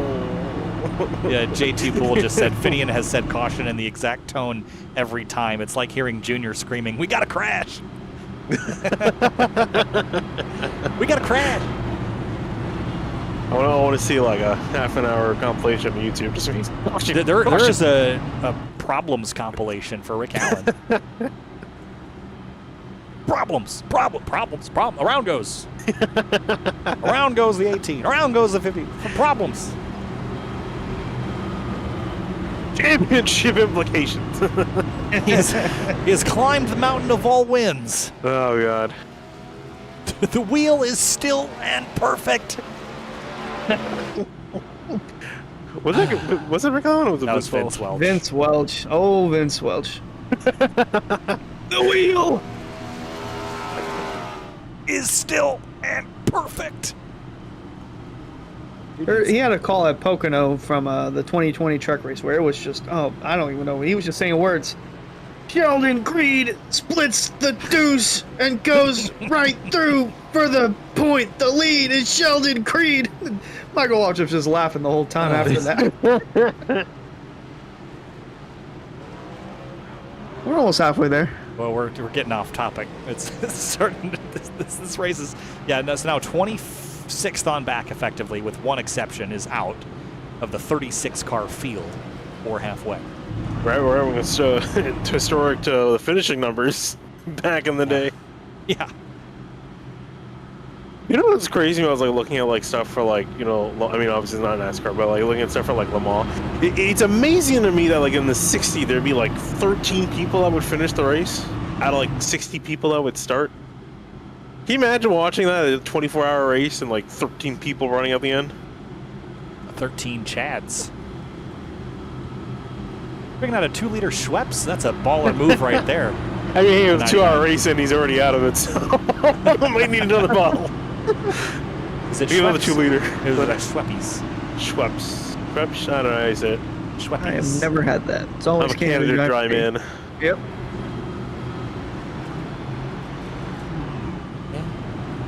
What is your go-to root beer brand? Ooh, I don't really drink root beer, so. Oh, Hunter doesn't drink soda. I would say Mugs, I think. Yeah, Mugs pretty like good. The one. Barks. Barks are alright. I think I go between those two. Who else makes root beer actually? That's A&W. A&W. A&W's oh, pretty A&W, yep. Yeah. Hi, Bryce. Yeah, that's you. You're on the camera. My dad got me some craft root beers that were all made in the upstate New York area. Couple different 4-packs. Some pretty good ones in there. And some that were questionable. JT says Barks. And Barks root beer feels almost as American as Sweet Baby Ray's. Oh, yeah. I love some good old Sweet Baby Ray's. I have a frozen pizza, a couple pieces left over from the other night, and they're barbecue chicken ranch. Barbecue chicken. Oh, that sounds really good. And they have Sweet Baby Ray's barbecue sauce on it. And I have not eaten dinner yet. It is now 9:19 p.m. local time. Yeah, you're And, probably just have to wait for that. Yeah, it's 52 more minutes if we go green from here, and we got to do some stuff after for a prep for Wednesday. So, Yep.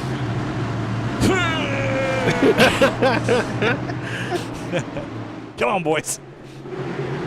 Lap 98, Jake Matheson back underway. Here we go. More jump for Travis Beckner. I think Vincent Cortez has a solid shot of clearing for second place. He will before they even get to turn 1. They'll go on through. Not sure that was planned or not. Oh, the looks like it was 17. planned. The 17 gets the wall. Jake Nichols trying to make a move on the inside, gets blocked by Beckner. Wow, that was almost chaotic there for Scherer Jr. and Jake Nichols. Mason Kane, in the meanwhile, looking to get around Jake for the 5th spot. Trying to follow through on the outside lane behind him. There's almost a no. miniature crash off of turn 1. Rafe Slate and Dom DeLeo. Miniature crash. A couple kids with the diecasts got a little rowdy up there in the grandstands. Miniature crash. You can't have this many yellows. It throws my brain off into the silly world. It really does. Where were we? What years? Oh, God. Had to be one of the last 5. Or 6. Seth Knoll, by the way, back down to 8th. Remember, he just started up front, ran up front for most of this race, but he's starting to slip. Low as 11th. It's up from his minimum running order, but still not looking great at this stage of the race as we get to halfway next time by. The 13, Cedric Hunter. Oh, my goodness. 3 wide. Yeah. Yep, 3 wide. There they go. Yusuf Gall trying to take advantage on the inside. He has to back out. Nowhere for him to go. Cedric Hunter and Ricky Springer continue their duel for 11th. Golly, Kwame Scott and Connor Horn are going to be in bad spots if this continues going into turn 1 because, my goodness, that was almost a wreck coming out of turn 2. Halfway Well, through Horn this. and Kwame Scott already have a history in this race. Yes, they do. Halfway through this race, 100 laps to go in the area of 500. Horn's got Bryce Senesac on his tailpipes now as well, so it's going to push him to move forward as quickly as he can.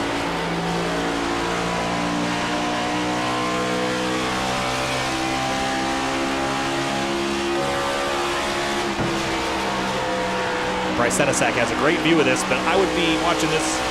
This is like when you're following the dump trucks as they do not follow. This is one of those instances you don't want to be right behind. Well, we're going to give a little bit of breathing room, especially the driver ahead if he makes a mistake, because then you're going to just go back, flying the back of him, potentially wreck yourself, and then you won't be able to take advantage of that, making you move up in turn 3. Close battles here on the front stretch, and Golly and Springer still going at it. This is for 11th on the track. Cedric Hunter in the 13th right behind this. They're continuing to get close to one another going through turn 2. They almost bounced off each other. Here comes Cedric Hunter into the mix, going to get the 54. A shot down the back stretch and off into turn 3. There's Kwame Scott entering the frame as well, going to be side by side with Cedric Hunter. Not quite able to get there. Cedric Hunter running the inside, a little bit loose off the corner. Slight touch with the 51 on the corner exit. They'll now duel it out for 12th place. Kwame Scott just trying to find a way to go, and Connor Horn right behind the 99. Springer to the outside of Cedric Hunter, trying to keep him at bay for 12th on the track, and you mentioned right behind Kwame Scott now going to go to the outside with Horn behind, pushing Cedric Hunter, continuing to lose spots one at a time. And the 99 looking to continue to make his climb back towards the top 10, coming off of 4. Well, these drivers battle up front. Things are getting pretty interesting behind Vincent Cortez, who's now 2nd. Travis Beckner slips to 3rd. Then it's Jake Nichols, who's been stuck in 4th since the restart. Edward Scherer Jr. just behind, and Mason Kane in 6th. Speaking of Edward Scherer Jr., he was fighting with the 73. He was trying to get outside the top 3, and then he just backed out of it. He let Jake go. He's like, I ran out of ideas. You have a shot.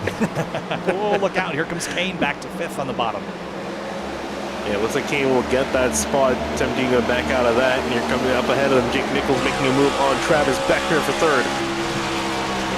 I feel like Jake Nichols has been stuck behind the 3 Miller Racing cars, aka DEI, because they've been running up front for the majority of this last 40 laps or so, it feels like, and hasn't been able to quite get around one just yet. Maybe got around Beckner a little while back, but once again finds himself in 4th behind the front 3 Miller Racing cars. Yeah, it's one thing to get by a trio of cars. It's another thing to get by a trio of teammates. They're all collectively working together. So that's going to be extra hard to contend with here as we jump back to the Connor Horn Kwame Scott battle. They're back side by side again, and more contact this time. Yeah, not a whole lot of loss between these two, I think, this race, and so. Still got over half the race left to race this out. Now for 13 going into turn 3, Scott going to back off and give the spot to the 42 of Connor Horn. So Horn again continuing to climb back towards the top 10 as they inch their way closer towards Ricky Springer. Laps clicking away now, and with the significant attrition we've seen, we could get some green flag runs in here. Could we see a green flag pit stop sequence even? That would really throw a wrench into things. Here comes Nichols down to the inside of Beckner here. Going to try this attempt again, but you know, you have to take these drivers one at a time because as a trio, they're much stronger together than by themselves. Yeah, especially because they're going to be working together to try to keep this dominance under the front going as much as possible until we see potential green flag pit stops. Who's Yusuf Ghali slowing off the pace off of turn 4, I think collected the wall. Now it's going to look at that before we cut back away. Oh, he was big sideways into 3 and just, I think, just chasing it. And watch right here, violent right turn to the wall. Lost quite a few spots from that, so he's going to drop back down to 17th. Matheson, no one's been able, Hunter, to get away, right? I mean, even Jake Nichols wasn't able to really drive away. No, now he's trying to get fourth back from Mason Kane, who's made that climb inside the top 5. Gonna have a good run here. Someone's gonna have to back off, and it's gonna be Jake Nichols. I mean, Kane might have tapped the wall there on corner exit, but the 31 scooting by the 73 as he's fighting that car on the inside. Yeah, that was a big wiggle there for the 73, and had to give it back up, drops to 5th. Going the wrong direction than he was trying to go. Long straightaway. You know, as asymmetrical as this racetrack is, it really does look the same off of turn 2 and turn 4. Yeah, it really does the right angle, and definitely does blend with one another. You know, they're two very distinctly different corners with the way they run. Look at Ricky Springer in the 51. Yeah, my philosophy is that turn 1 and 2 are wider because they hit the wall more. They just kept making it wider until they stopped hitting it, but then that's how they ran out of room on the property. It wasn't a fish pond at the other end, it was because they ran out of room extending on the one end. Make facts with Kyle.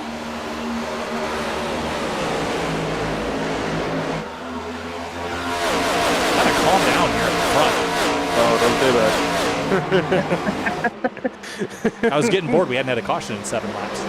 I'm just kidding. How many are up to? Let's start the caution clock legitimately today. lost count. We're at 8? 9? Yeah, okay. 9. We're almost in double digits. I was going to take 100%. We're going to be double digits. So that means we're definitely going to have one more. Yeah, bring the caution clock out, boys. 20 minutes. Set the timer now. That was the worst idea that I've heard. It's funny. It sounds like such a stupid idea. You wouldn't think they would actually do it, but they did it in the Truck Series. I mean, the stages are kind of that, but the I stages think that's what essentially feel... evolved into that, because they were like, yeah, we can't do the caution clock because everyone hated it. We'll just make mandatory cautions. Yeah, I mean, at some specific intervals. They accomplish basically the same thing, but without seeming quite as gimmicky. Well, just as gimmicky. But just as gimmicky. The clock walked so the stage racing could run. Caution clock got rudely dragged across the pavement because nobody wanted it there. Slow. They dragged it out of the building. You know what? I think there were only 2 races where the caution clock happened more than once. Like, yeah, but there it was were 2 still... races where it came out twice. The fact that it is even implemented. Yeah, I was going to say something about it. This might be too controversial to say on air, so I don't think I can. I'll have to share that joke privately later. Can't wait for that. Just remind me, because I'll forget if you don't. I would say there's all sorts of philosophies that are bad. They don't necessarily have to happen to be bad. They just have to be thought about to be bad. Anyway, carrying on. Here's what Mace Kane's going to do now that he's up and he's got the bullet in the gun now, leading the charge, trying to break up the Miller Racing trio up near the front. We've seen Nichols try again, not able to do anything. So now Mason Kane, the one to lead that charge, but doesn't look like he's really got anything in particular. He can get a run decent here and there, but Beckner's been doing such a good job at defending. No one else has been able to really make a solid move. It's just been such an unlikely drive for the 31 of Mason Kane. We thought that his race was over lap 2, but it was not.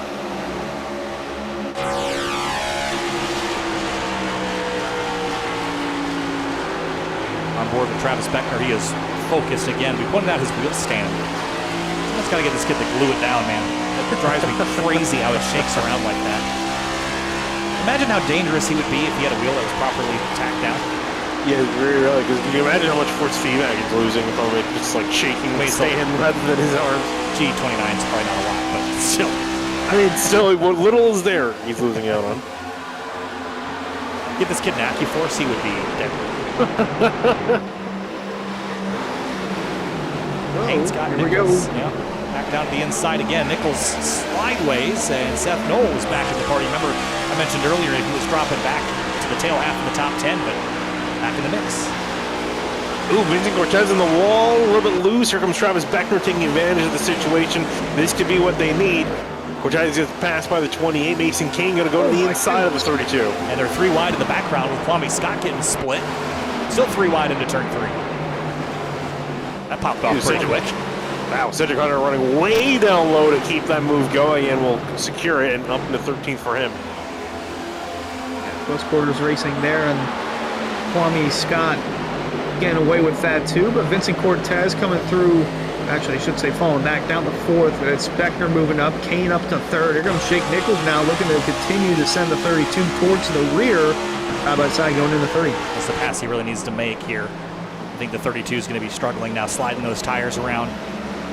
We're also now to the point where we're about a second off of fresh tire pace, and we're 54 laps into the stint. We had a lot of yellows here, Finian, but pit stops are going to be happening pretty shortly, and pit stops here are really, really challenging with that pit lane entry so far to the inside.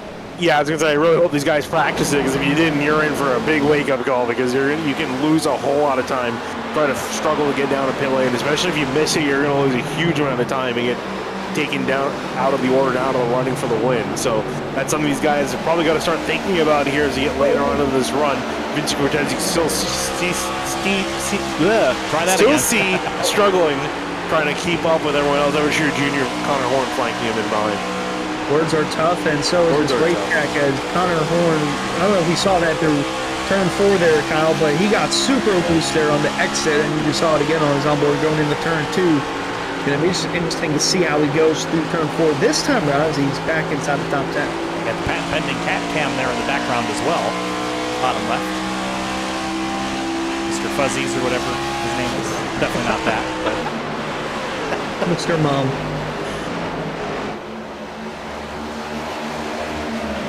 Nick Matheson leads this race by 0.2 of a second over teammate Travis Beckner. Connor's smiling. I wonder if he heard my Mr. Fuzzies comment. I'd be surprised if he's listening to this. I would not be. The kid texts while he drives. I don't think he has any care in the world. Working over Edward Scherer Jr. right now for 7th. Hey, he's been still trying to climb up from that EOL earlier on. He made it back to 8th. Still very much within the running. He's only 2 seconds back behind the leaders. Of course, got to pass a couple guys to get up there. Jay Ray Bay in the comments, Finning with a miniature stroke after calling that miniature crash down there in turn 4. Someone call the miniature ambulance. God. you can't have a long race with a bunch of yellows in the middle and not expect us to get giddy up here. One of these days we'll do have everyone take shots every yellow and see how we're doing. That'd be fun. Oh, God. Would you do that? Imagine Martinsville. Oh, God. Would you do it? Oh, no. I would do it. You would do it? I would do it. Hunter, would you do it? You drink? Yeah, I'll do it. Why not? All right, next short track race, we're drinking shots every yellow. You really got to keep an ambulance on standby for that. I just have a feeling people are going to we can't tell them what race it's going to be, though, because then they'll purposely... Oh, yeah, they're going to just throw each other into the wall. Oh, that actually sounds really fun. When's our next... Hunter, what's our next short track race? Oh, Connor Horn sideways. Oh, my goodness. Great googly moogly. Connor Horn's keeping that car straight. I will do that information looking for you right now. Next short track race is next week. Oh, no. Oh, wait, I'm not going to be there on Monday. Maybe we'll do it on Thursday. Where are we on Thursday? Oh, Richmond. Yeah. Let's do next Thursday. Sounds good. Yeah, that sounds amazing. We've never done that. We've talked about it for a long time. love how it's, oh, we won't let them know because then they'll just wreck a lot. And then 5 seconds later, we're doing it next time. It's like, oh, sweet. It just kind of sounds like fun, doesn't it? Maybe they'll forget. Connor Horn on the outside here chasing Vincent Cortez and Michael Curhan, who we haven't talked a lot about tonight, right in the middle of this scrap here for 7th. He's been fairly quiet. The first half of the race was very mediocre. He's outside the top 10 for majority of it. Now I think through the smoke, he's kind of found a way to get on through and finally found the pace now that the sun's gone down and he's up into 7th. Get past Shearer Jr. up into 6th for him, and he has a clean shot at the leaders. Throwing it back to the car he ran at last week's race in Charlotte. Running relatively calm for the most part. Hasn't been too much issues tonight. Been a calm, cool, collective kind of night for the 24 of Curran as Cortez is 8th. Connor Horn still making the climb inside the top 10. And Ryan Hart's in 10th. How about that climb up for the 3? Yeah, working it over. You said that so calmly, I thought you were right. I was like, wait, what did he run last week? Had me fooled there for a second. The nighttime has cooled the track, though, and with that, we've seen pretty much 30-lap green flag run. And most of the field is almost 65 laps into a run, so pit stops are imminent. And if they can go another few laps, they'll go to the end with just this one last stop. Yeah, I'm sure that's everyone's got eyed at the moment. I think we've seen it calm down a little bit. I think now it's part of just making on through, though. I say it's calm. Jake Nichols is a little bit sideways trying to fight with the 31 of Mason Kane and the 20 of Travis Beckner. Tried to squeeze up there on the outside, almost got squeezed too much. Mason Kane takes the spot, and Beckner might give this one up too. I don't think he's gonna. I think he doesn't want to let Nichols on by. He's gonna fight it hard. Here comes Seth Nolan behind. He decides not to make it 3-wide, but a bump back to his teammate in the 73. Look at the Bill focus. door-to-door for 3rd. Oh my goodness, yeah, the focus is insane on the 28 of Beckner, keeping it tough on the outside of Jake Nichols, trying to keep that podium spot alive. Meanwhile, Seth Nolan going to give a little bump to his teammate going into turn 1, try to keep him on the inside of Beckner. And he took it, but there's a caution. Connor Horn and Cortez. Oh no! Gets clobbered. Ouch. Had a good time for the rest of the field to come to pit lane, but ow. What happened here between who was the? This is an interesting one. This is between Connor Horn and Vince Cortez. Oh man. Was there something that led to this? I don't know. It almost looks like that, right? Because the way the 32 ran the 42 down the straightaway, almost seems like there was something. But I think it was just trying to defend. It didn't look like there was anything in particular before that. Right there. A little bit of a touch. Maybe that's what did it. Again, that was a fairly few touch. And then Ed Roberts. Cortez went down, Horn went up. Like one of those deals. Yeah, Robertson not happy with that contact. Yeah, he was doing his best there, but couldn't miss it. All right, so whole field's going to come down for pit stops, and this could be the last one. Guys, we had a lot of yellows in that previous stint. But can we go green from here? We'll see. Everyone's going to have fresh tires, start to run out of time. I don't know. It sounds kind of like a recipe for more cautions. Well, we've cracked the double-digit marker, so anything's possible at this point. Well, pit stops are happening. Race fans, no need to fear winter. Oh, there's a missing comma. no need to fear winter. No need to fear, winter is here. Bundle up this season with shop.areaiRacing.com and shop from our new selections of champion hoodies, jackets, and sweatshirts. Easier to shop, quicker to ship, better to wear. That's shop.areaiRacing.com. Nope, wrong place, Hunter. Right here. We'll have 2 commas for emphasis. Actually, you know what? No, 3, because we're doing it for Dale. That looks like an ellipses. But yeah, new items on the area shop, and you guys got tank tops. It's like been 45 degrees here in Chicago all winter. Oh god, I need a winter coat. Look, let me tell you, coming from 90 degree weather to 30 degree weather here in New York is a big change. We got plenty of new hats, hoodies, t-shirts, some Brad Slaughter gear, Bryce Senesac gear. You got Miller Racing, Some more Alan Elwood merch. Got plenty of new shirts coming out. Also some interesting umbrellas, flip-flops. we're getting there. We're getting there. Not quite yet. It's still a little bit too early for that. Part of the reason I got sent back to the Stone Age is because I was running a heater, a little portable heater. It was so cold. So that's what caused everything to go out. When I moved to this new apartment, it has central heating and air, which my previous apartment had in-floor heating, like in concrete. They ran loops in the floor. It was really nice. You have in-floor heating? I had my old place. I did. What? And yeah. And then this building has just central blown air, right? So it blows hot air around. But it gets pretty cold in between the heat cycles. But anytime I'm streaming, I'm hot because this room has two massive. Hey, I was going to say you're running two gaming computers at like full tilt, so in a small room. So like you just have a heater with your computer. Do a little inside sim TV here. So ignore the stuff in the corner. Oh, you're not going to be able to see this, but. Okay, so there's the one PC. Underneath that directly, there is another PC. Yeah, you can see the RGB from it. Yeah, glowing on the ground. And those are just inches from me. And on the other side of me here, my trusty candle, Apollo's hanging out. There's my old webcam in the corner there, sitting on the floor. There's an elf hat, don't ask. And don't ask. don't ask, don't tell. And I did get some ideas for the backdrop here, so that should get done in the next couple of weeks' time. But anyway, let's head back to the racetrack.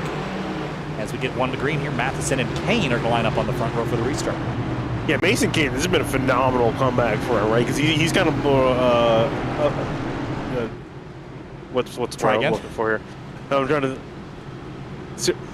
think of the word for it. There we go. Exceeded our expectations. I don't know why it took me so long to come up with that word.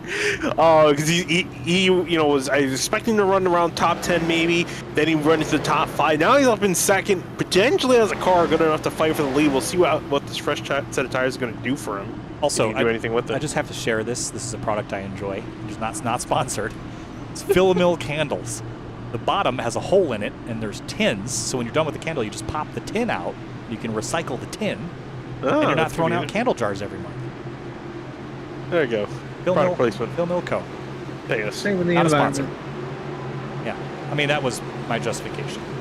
It's a subscription. You can get candles sent to your door every 3 months. Anyway, coming back to the green lap, 137. There's still so much racing left to go. Green flag. Jake Matheson, Mason Kane back underway.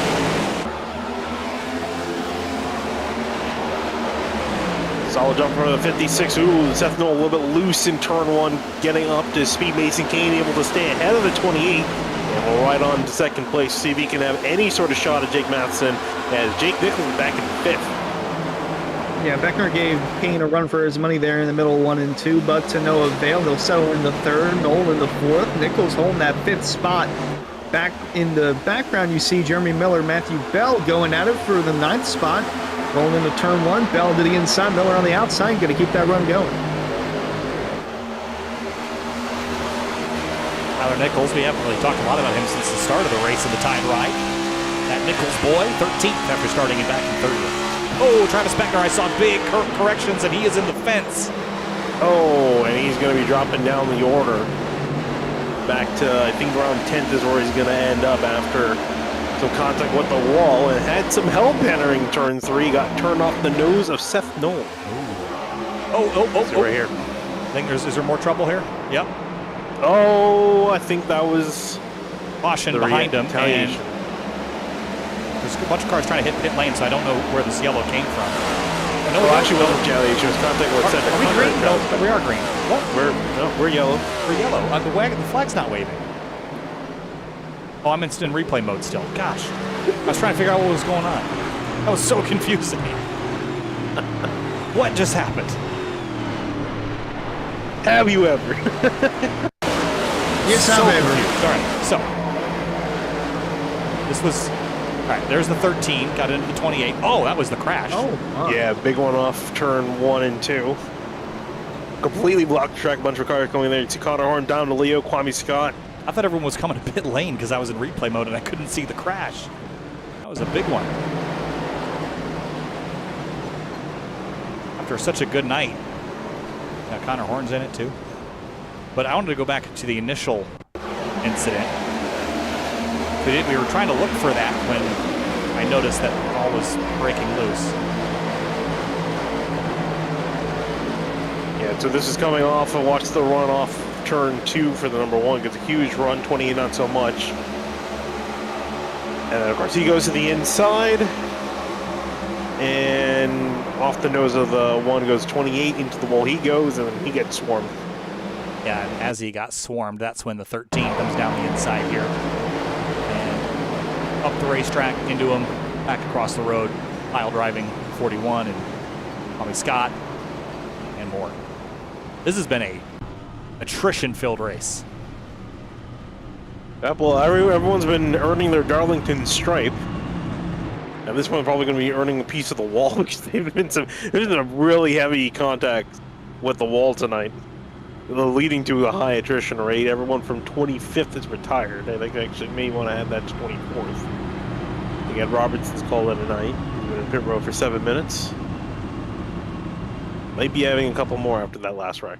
Yeah. We are closing in on 2 hours of stream time with a half hour of racing still yet to go.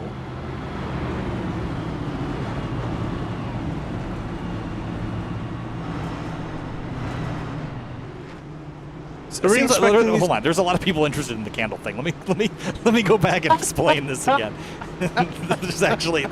There's enough people asking about it. Phil Mill Company. It is a subscription, but you can do a one-time purchase. Your box comes with the candle holder, which is a nice ceramic. You can get it in one of 3 colors, and it comes with 3 scents that you can choose, and then you can choose how often you get a refill. Or you can just get the one-time purchase and be done. How much is the subscription? So you can get as many cents as you want, but I get 3 every 3 months, and it's $15 a cent. So, which is I can't like a nice candle. And these are soy candles, so they won't. You can't like. And the candle lasts a month. Ish. I mean, if you burn them every single day, you can get through them in like a week. But for several hours, which I do a lot, I burn them a lot. But there are soy candles, so that the cheap $5 ones that are big you can get at Walmart that I always bought before. Those are really bad for you to burn inside. These are not as bad, and the scents Why are. is that? Because the other ones are not soy, and soy is good. Well, why is it good though? I don't know. Because it's better for you. It's organic or something. I don't know. Oh, okay. Vegan. Who knows, dude? I don't know. All I know is that I've been told that.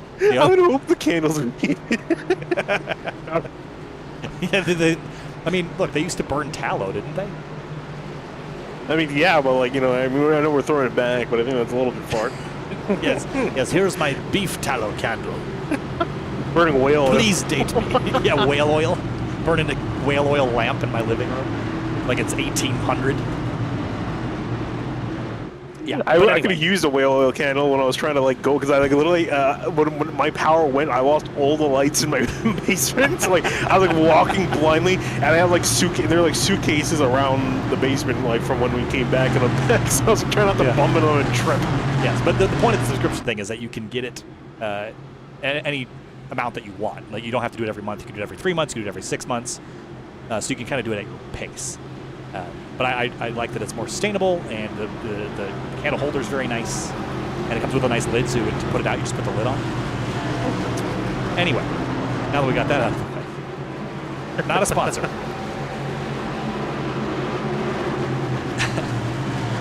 Maybe there's a market for whale oil candles. Maybe I should make that. Oh God. That's how I'm gonna get canceled. Start a whale oil candle company. Green flag, lap 144, 29 minutes to go. That's then Kane off and away. Seth Knoll immediately trying to get on the jump. He's not wasting any time. We talked about him being a little bit out of this race for a while. He's back in and up to 3rd. And rolling through. Oh my goodness, here comes the one of Knoll looking to the inside of Kane for 2nd. Yeah, typically when you thin the field out, people get more aggressive, and there's contact between 2nd and 3rd. Knoll and Kane side by side out of 4. Going Mr. Nice Guy for Seth. Knoll is trying to muscle his way to the front. Kane not giving up, though. He's got a really good run off of turn 4. Going to try to carry it through 1 and 2. Oh, there we go. Oh, and they around. Knoll into the wall. Kane with him as well. The caution's going to come out. Look out. Kane in there with Sogak. Kwame Scott, race slate involved. Oh, boy. And another one gone. And another one gone. And 2 good cars, too. Mason Kane. Yeah. Out. That looked very similar to real life cup racing with Ross Chastain and Kyle Larson. Yeah, one kind of used him up there a little bit, didn't he? I mean, I think Noel was just putting it all on the line. He knew that if he can get past now, he's going to have a much harder time trying to have any sort of shot at the 56 or later on. So he's willing to lay it all out there. He did.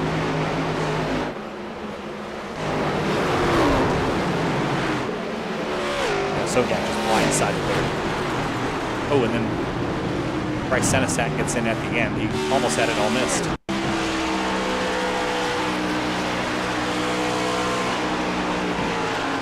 Getting hungry, man. Uh-oh. Don't think Senesac's hungry anymore. I mean, looking through the field for what you can eat, I guess you can eat Rick's hot sauce. See Tide you could Pods drink too it. if you're into that. Oh my goodness, look out. Going on the pit road. Yeah, the 14 of Okresic. Oh, he's about to hit the barrels going on the pit road. He's 27 laps down. There's no quit. Newbegin's 29 laps down. He's also still out there. I mean, at the rate we're going at, he's going to be able to, I think, get to 23rd, potentially, or 24th. How many cars are out? Yeah. Oof. What else do I have in here that I can talk about? I'm just kidding.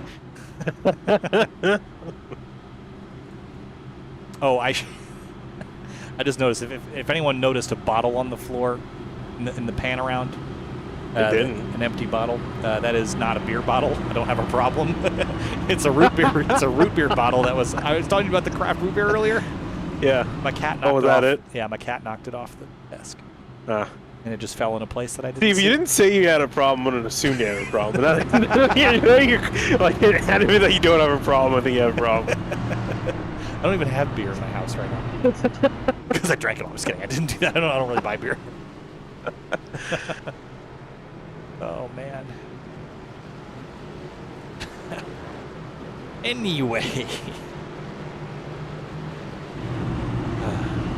This has been a grueling one tonight, guys, hasn't it? Holy cow. Yeah, it's been a long one. It's been 2 hours, you said? You've been streaming for? 2 hours and 4 minutes with well over a half hour still left to go at this pace in post-race. The previous 2 seasons ago, we had a 2 hour 57-minute broadcast of this race.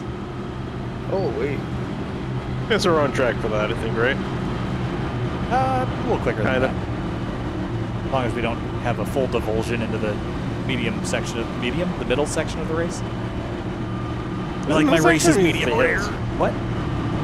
Maybe more of the ends. I said more of the later section of the race, kind of out of the middle. It was the halfway part of the first quarter, if I recall. The quarter mark of the quarter mark. Yep. Some might call that an eighth.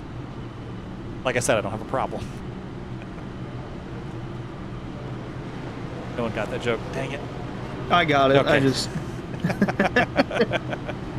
I didn't want to dive into that topic. Lights are out.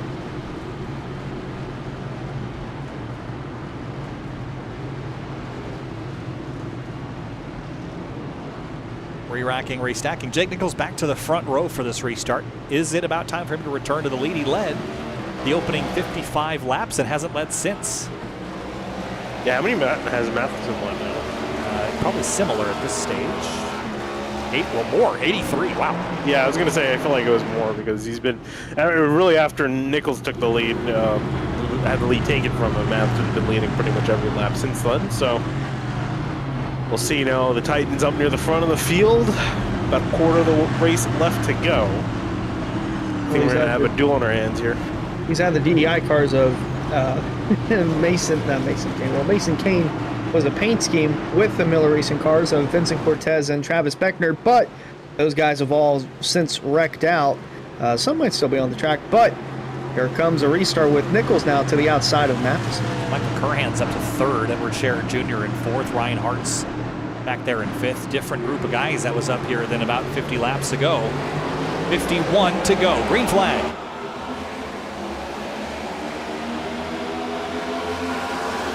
A bunch of cars peeling off to the apron there. Tyler Nichols is one of them.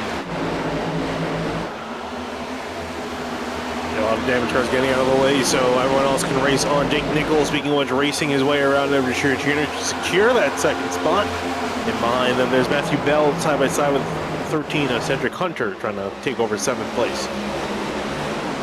Still looking to get that run up on the outside of Bell, but to no avail. Car might have scraped the wall back there real close to it. Was Kwame Scott, the 99, who's now cracked the top 10 after being involved in some of the melee over the last 50 laps or so.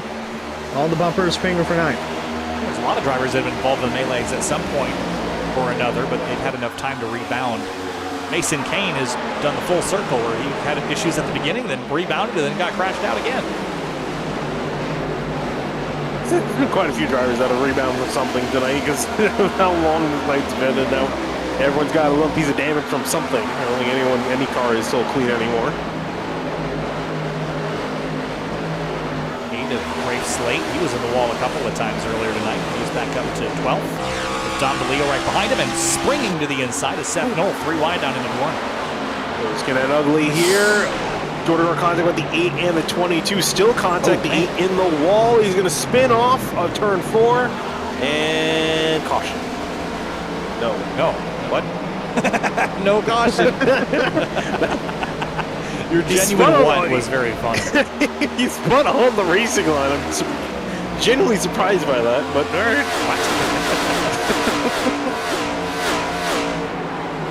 That's like when NASCAR gets tired of the yellow, so they just stop hitting the button. That's the type of race it's been. I mean, we've lost almost half the field. So Jake Nichols now settling in to run down Matheson out front. 10th and a half back. Remember how easily Matheson went by Nichols earlier in this race? We'll see if Jake can repay the favor. Yeah, I think it was a perfect storm. I think Matheson just caught Nichols a little bit sleeping and a little bit off guard. Took advantage of the situation. I'm sure Matheson's on full guard right now, trying to make sure he nails his exits, because that's going to be the one thing that puts him down at this point in the race. Oh, trouble! Uh-oh. Front straightaway, caution. Ryan Hartz and Jeremy Miller.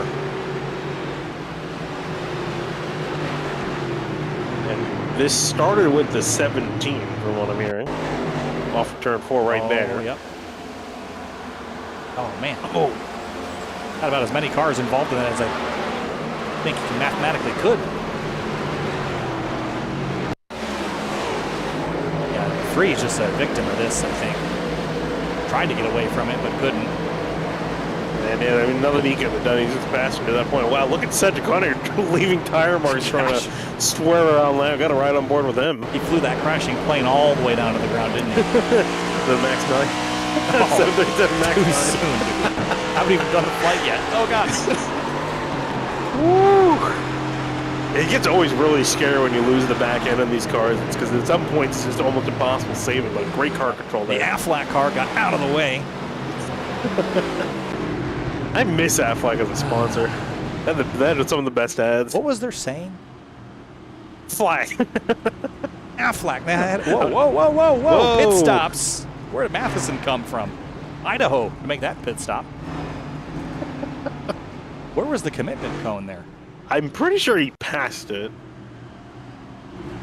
Oh no, he's got an unsafe entry. Yeah, that was going to say. Oh no. Wasn't pit lane, the pit road also looked closed, but must not have been if everyone came down. The lights it was were definitely red. open. Yeah, it was definitely open because everyone came down, so I would assume it was probably just an error with the lights. Kevin fixed that. Jake Matheson live tweeting the penalty. Yeah, I heard on the radio, I just heard Jay go, he's like, since when is that a penalty? And then everyone's like, always. This is a live look at the sim room of Ricky Springer. Hello, darkness, my old friend. I've come to talk with you again. Has it been like that, or? I just noticed it. Maybe turn the lights out? I mean, he can't, because how has he got tracking? Because he won't be tracked, because I don't think he's got the HTC base stations, right? So we need some sort of light. That's what you think. Trust me, I would know, because I remember the previous headset that I had, if I didn't have enough light, it would look like I was like a drunken sailor. It's like, whoa, whoa. Early in the morning. Yeah, no, seriously, like the entire, like, the car would flip upside down. It was like completely vomit-inducing. So, Seth Knoll and Dom DeLeo did not pit. Yes. Jake Nichols. Hey, there he is. He's back. Turn the lights back on. Jake Nichols is the first driver that came to pit lane. Everyone took 4 tires, from what I can tell. Michael Curhan, second on fresh tires. Matthew Bell, third on fresh tires. Cedric Hunter, Casey Lakatos, Blake Hoppy, Ricky Springer, Greg Mitchell, your top 10. I don't know if I like the call for Seth Knoll. No, I hate it. Like, it's awful.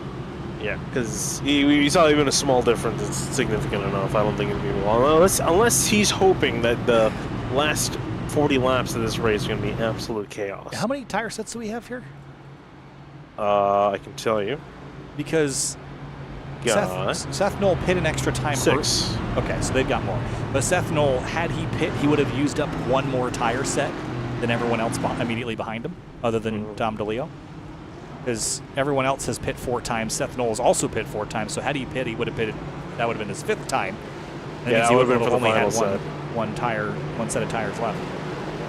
No, because it's 5 plus the start when you start on. Yeah. So that would be why. In which so case, they'll have about 1 more set. In which case, on 12-lap old tires, I don't hate it that much.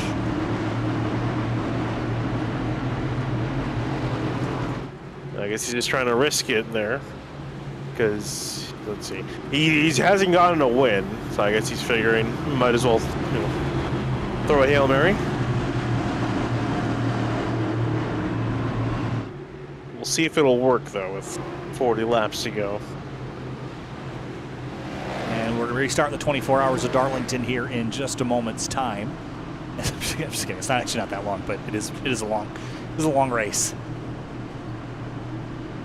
Again, Can you imagine the 100% Cup leagues that do this? If this race had gone green from start to finish, it would be done an hour and 30 minutes, which means we would have been done 2 half minutes an hour ago. ago. Yeah. Oh, no. Yeah. No, because 2 minutes ago was 2 hours since race start. So, yeah. Here we go. Oh, Dom DeLeo. Leo's sleeping. Well, he's got 18 lap old tires too, which isn't helping. 40 to go next time by. And Jake Nichols is probably going to make pretty easy work here of the 1 out front. Especially with the teammate up there, Finney. Yeah, I can't imagine he's going to do a whole lot to Oh my force the goodness, issue here. and a Kogak in the wall. Yeah, he pancaked the wall out of 2. Nichols to the lead, no surprises there.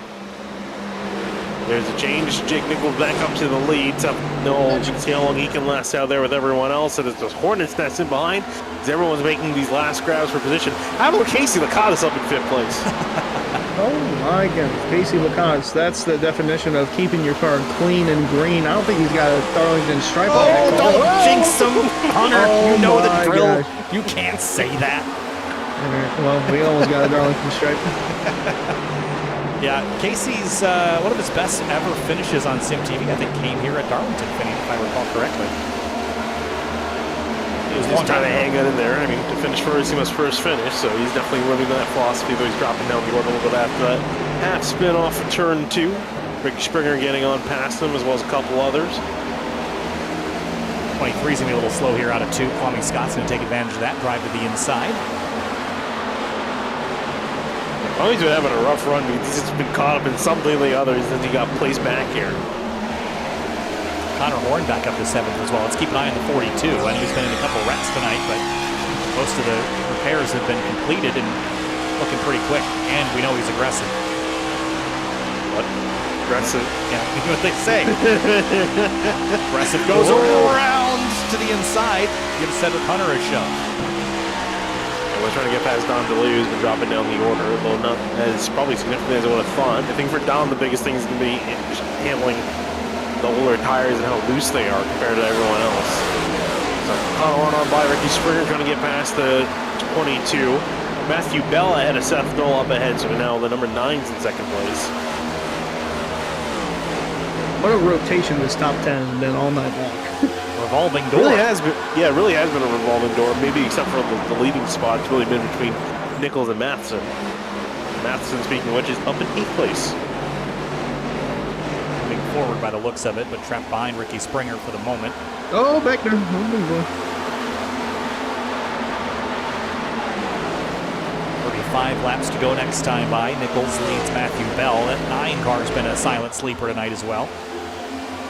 Hasn't been lower than 16th, which tonight is actually quite a miracle. Yeah, I was going to say, this doesn't really highlight his 90s. That 9's been a lot further down the order. Down 15, down 16th, I believe. He's been recovering now, finally backing around where he started, up into 2nd place. Has potentially had a shot at catching the 73. I don't think we've really seen much of the 9 in his true pace, but some clean air might have something to work with here. Seth Hill still holding his own decently in 3rd, but he's got a little pocket to run. Yeah, that 9's not going away just yet. And the one of Knowles kept it calm in the 3rd spot for now, but we'll have to see. Still over 30 laps to go as Casey Licata is hunting down the 17 of Ed Shearer Jr., trying to get back closer towards the top 10, and the yellow back out. So forget everything I just said. Jeremy Miller in the 30.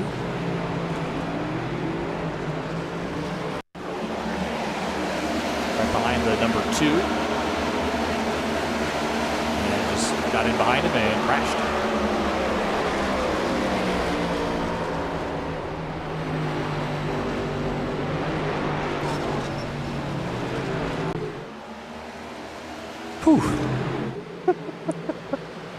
I'm hearing Ricky and Jake Madsen that are having a back and forth because Jake just got passed by him in turn 1, and Ricky's like, "Oh, just let the broadcast know it was all according to plan. It was a strategy call." Good to know.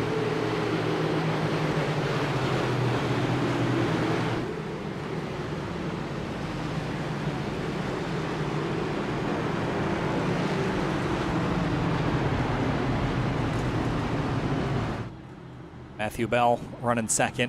So what this is going to do is bunch the field back up again. It's going to bring Connor Horn and Jake Matheson a row closer, although the 42 hits pit lane. Oh.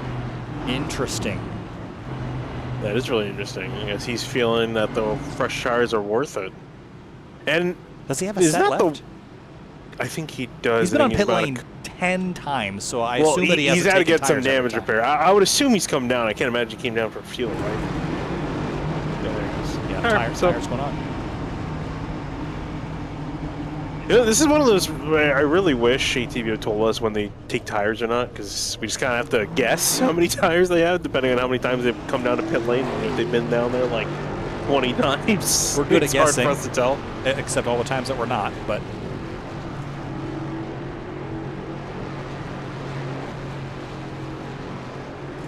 Off and away. There are some others that pit behind him. Kwame Scott, Dom DeLeo, Mitchell, Beckner, Miller, Bell, Senesek, Rafe Slate, Tyler Nichols also came down to pit road. The Connor Horn will be put back out in 12th. So 12th with 30 laps to go, that's not a terrible call.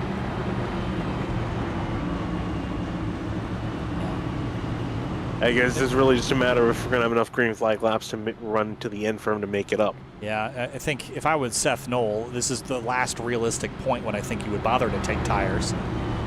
Right? I mean, anything less than 30 laps, I don't think there's enough wear to bother.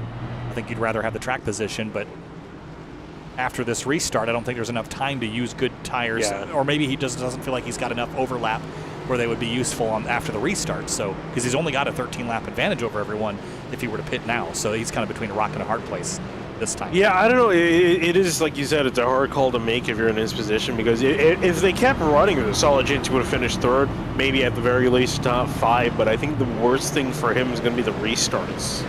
He's not going to be able to keep up with the pace when everyone's bunched up together and making moves on him. I think that's going to be his Achilles heel, but we'll see. He's had some pretty decent pace despite his older tires.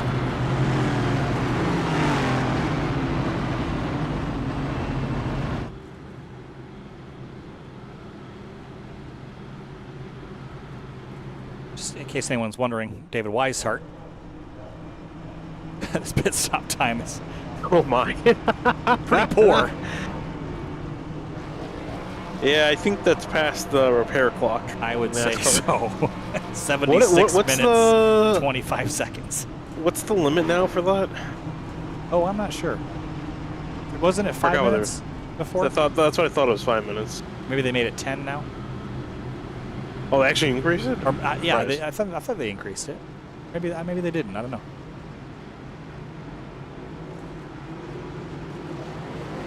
Because David Weiser's looking at like endurance racing, pit stop sign limit for I think like half the car. I do think one of the contributing factors to these many yellow races on the Cup Series side is this new damage model that you can just fix your car infinitely, which is a huge problem. And the fact that we've got tire sets that we can limit now, you should be limiting how many body panels you can put back on these things. Just as a reference of how bad this problem is, I know everyone in this field has been in at least 2 wrecks at this point.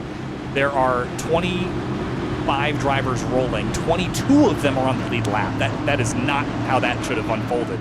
No. So that's the reason why, I mean, the attrition level should actually be much, much higher than this. And it just kind of folds onto itself and makes it worse and worse and worse. Yeah, I always thought it was weird how you can just like flex the car completely, because that wasn't always a thing with the new damage model release. It still isn't, but little impacts that should end your race definitely don't now.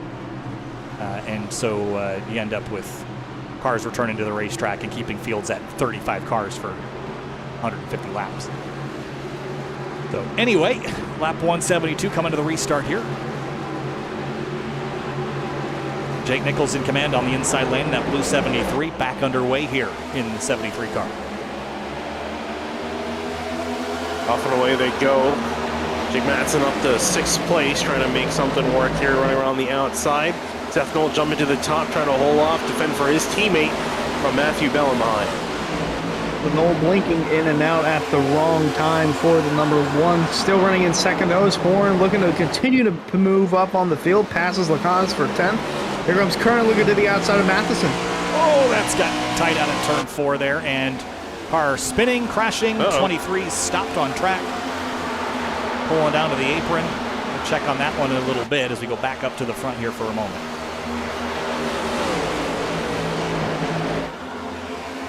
Ooh, Conahorn getting tight out of turn 2 as the back off of it's going to lose some time. And almost under attack back from Casey Lakatis. And here is the incident that we just saw between the 23 and the 22 got shot into the corner by the 8, and he bounced off the wall and collects Blake here, not of his own doing. Mommy Scott almost got involved when he got punted back around it. Yeah, watch this again between the 22 and the 8. Big shot. Back at the live view, the battle for 3rd place. Jake Matheson's back in this. After error coming down to pit lane, giving him an EOL, taking him out of the order. He's back up in 4th. And very much a contender for the lead. The next time they cross the stripe, it'll be 25 laps to go. Still plenty of time for Matheson to close up and get back towards the lead. Gonna have to get inside the podium spot, though, to have a shot at it as Bell to the outside. Matheson sends it in. Bell into the wall, and there's the pass. So Matheson up to 3rd. Now has the Solar Flare teammates of Nolan Nichols to pass with 25 to go. Yeah, Matheson is Jake Nichols' biggest fear right now, especially if he can dispatch Seth Knoll, who's kind of playing rear gunner for a moment. As soon as this 56 passes the 1, it's game on, and Jake has led more laps than Jake at this stage. I think the 73 might be quicker, but Jake wasn't able to contend once he was shuffled back in traffic. Where the 56 earlier, remember, he passed the 73 the old-fashioned way on course at speed. We'll see if he's got anything left in the tank here. They're running out of laps. That would seem like this race is going on for some of these drivers forever. We're getting down to the thick of it here in this later going, and Matheson, who we thought was going to be out of it, he's back in the running here. Oh, here we go. Good run from Matheson out of turn 2 down the backstretch as he's looking to complete the pass on Seth Knoll going into turn 3. Going to slide up and complete that pass, as you saw in the background there. 42 of Horn up to 7th, making a move past Springer and Cedric Hunter, now battling for the 8th spot. And 13 almost bounced off of him. Here's Edward Sherrod Jr. into the mix as well. And now our eyes turn to that gap between Matheson and Nichols to see if that will come down as a trend in the next couple of laps. I think for Matheson, he's got to try to make it come down as much as he can. It's the whole push now. No more saving. You got to be pushing from here on out. Got to give it everything you got. Still over 20 laps left in this race as Springer's defending that 8th spot from Cedric Hunter, still trying to get a peek to the inside just to get some clean air, but to no avail from him. They're rolling to turn 1. Ed Shearer Jr. still inside that top 10 with Ricardos in 11th in the background. Jordan Miller, after the most recent yellow, almost back up to 12th on the back of race late here for position. Going to dive to the inside. Miller's trying to recover for tonight. Not the worst of nights, but been involved in a couple incidents, just trying to make up for lost ground. Side by side with the 8, and we'll get a run off turn 4. I think should be able to clear on the front straight right here. Rafe will give it up. Looks like he will, and that will allow Jeremy to scoot away, and Kwame Scott now into the picture.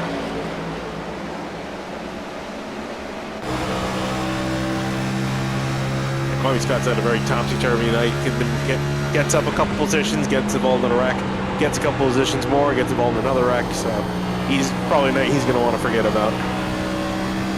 Yeah, he's been stuck in that 14th spot for what feels like an eternity now. Looking the last stages of this event. Now he's going to look for 13th from Rafe Slate. Going to try and slide up and completes the pass on him.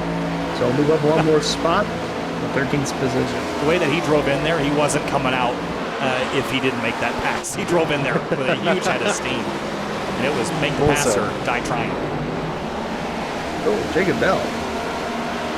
Jacob Bell on the apron? That was on the apron. He's trying to get out of the way of the leaders coming on by. He's in the modified class. Yes! Michael Curhan on board with him as he deals with pressure from Connor Horn. Yeah, Connor's been trying to make up some ground here. He's weaved through a couple spots, trying to make for Michael Curran. Battle for 6th, and Horn's going to get it. Whoa, as he gets past Domino, he was running on the apron. Running on the old line. Running on the old line that they used to run back in the 50s and 60s. So we'll see. Is he waiting on the Ada Slate? I don't want to speculate. I think he's just trying to get out of the way.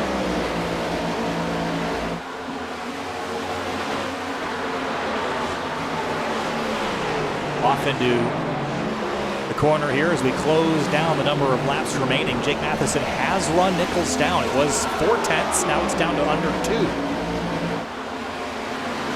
We always say, though, catching's one thing, passing is another, and especially at Darlington, passing is a completely different ballgame. Lap car going to pull down low and let the 2 leaders go at it. Price Senesac moving out of the way. Matheson, this stays green to the end. He might have a shot at getting around the 73 at Nichols cleanly, but the option for the bumper is always there if he feels like he has to use it. He's got 3 wins on the season. Nichols has 1. Neither of them need to win to get into the playoffs. They're already solidly locked in there, but adding points will give you that cushion that you might need later in the season. So Matheson could use another one. Why not? But so could Jake. Yes. Trying to make it know that this is definitely going to be a tough battle for the championship between these two, because really, I would say these are definitely your 2 championship favorites right here as we head closer and closer to the playoffs. Enjoy the Jake Bank logo on the back there. Yes, let me get my Jake Bank credit card out. I think Matthew's about to draw something here. He's getting closer and closer to that back bumper. I don't think we're going to see the 73 get moved out of the way. I think Matthew's going to try to do this as clean as possible. He's right close to that bumper. Yeah, right on the bumper coming out of turn 4. 14 to go this time by. And I don't know about you guys, but in math class I was taught that 70 is greater than 20, which is the amount that the winner gets and the amount that second gets. Winner gets 70, second gets 20, so $50 difference between second and first. So Matheson wanted to be a little bit richer and maybe get himself a bigger stake at the end of this one. Yeah, that's why it was a bloodbath. I forgot it was a money race. Yeah, I forgot about that too. Yeah, that's another factor. Oh, here we go. Here comes Matheson for the lead. Side by side into turn 1. As into turn 1, so you can throw it there, right there to the apron and slide job up in front. He will do so, and Matheson, for the second time, races his way around the 73. Oh, a little bump there from the 73. Jake Nichols now to the outside. Going to have a run going into turn 3 for the lead on Matheson. gonna try and power back into the first position, but Matheson not giving up just yet. Side by side, they're gonna touch off 4. 12 laps to go, side by side, banging fenders. Nichols and Matheson, 2 Jakes going for it, Finney. And you're going to want to watch him behind because there's a Big Red scheme and someone's about to make him taste the feel of Big Red. Because Connor Horn's charging hard with some fresher tires as Nichols on the wall. Here comes the 42. Where did he come from? 12 lap fresher tires. Could that have been the call to win the race? Here comes Connor Horn. Third, gonna try and take second away from Jake Nichols. Great run off the corner, but to no avail. Nichols shuts the door on him, 11 to go. Matheson into the lead, and Nichols trying to fend off second from the fast-charging 42 of Horn. This is not expected. I had no idea that the 42 was lurking this closely behind Finian, but he's lapping last time by half a second quicker and passes Jake Nichols with ease. And Nichols is going to let him on by on the straightaway. I think he knows that this is not worth fighting because it's just going to let the 56 get further away. But yeah, Horn's been really lucky. A lot of the other competitors have been just letting him on by because they know that Horn had the advantage. So that's been helping Connor get up near the front. Now he's got a little bit of time to work with here to try to get around the 56. Hunter, jog my memory. Was it Connor and Jake Matheson that came together a couple of weeks ago battling for the lead? Oh, you bet your sweet bippy it was. It was at Dover. Yep. Either went Round on to win 2, the race. fight. Yeah, this is going to get interesting. And it was Horn that got into Matheson, Yep. and the driver in third, Jake Nichols, scooted away with the win. Maybe that's why Jake Nichols has a longer memory than I do, and let Connor see if he can go repeat history up front here.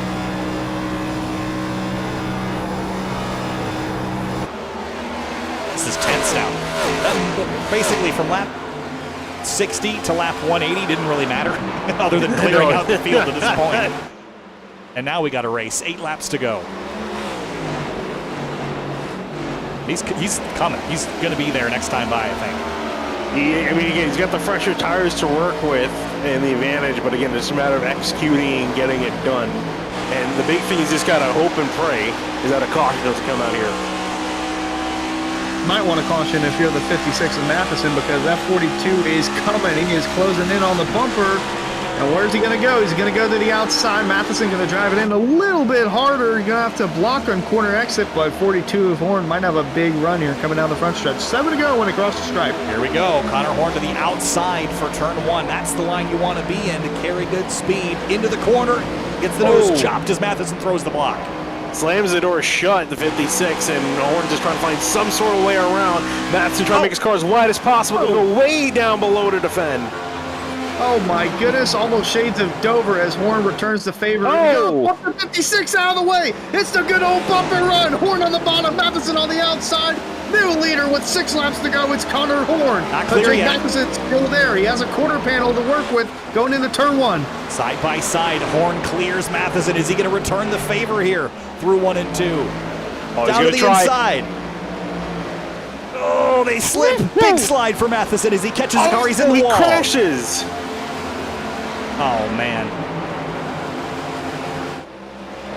Tried his best to stay off the 42, and in the end, he gets into the wall. Yeah, he knew that if he let the 42 clear, it was over. And it might be. Wow. Down to 5 laps to go. That's what it came down to. Connor Horn was not a dominant force in this race. Wasn't even really in the top 5 for the entire race. Pulls a pit strategy, and now coming to 4 to go. Leads by 0.7 of a second. Matheson just trying to cling to second.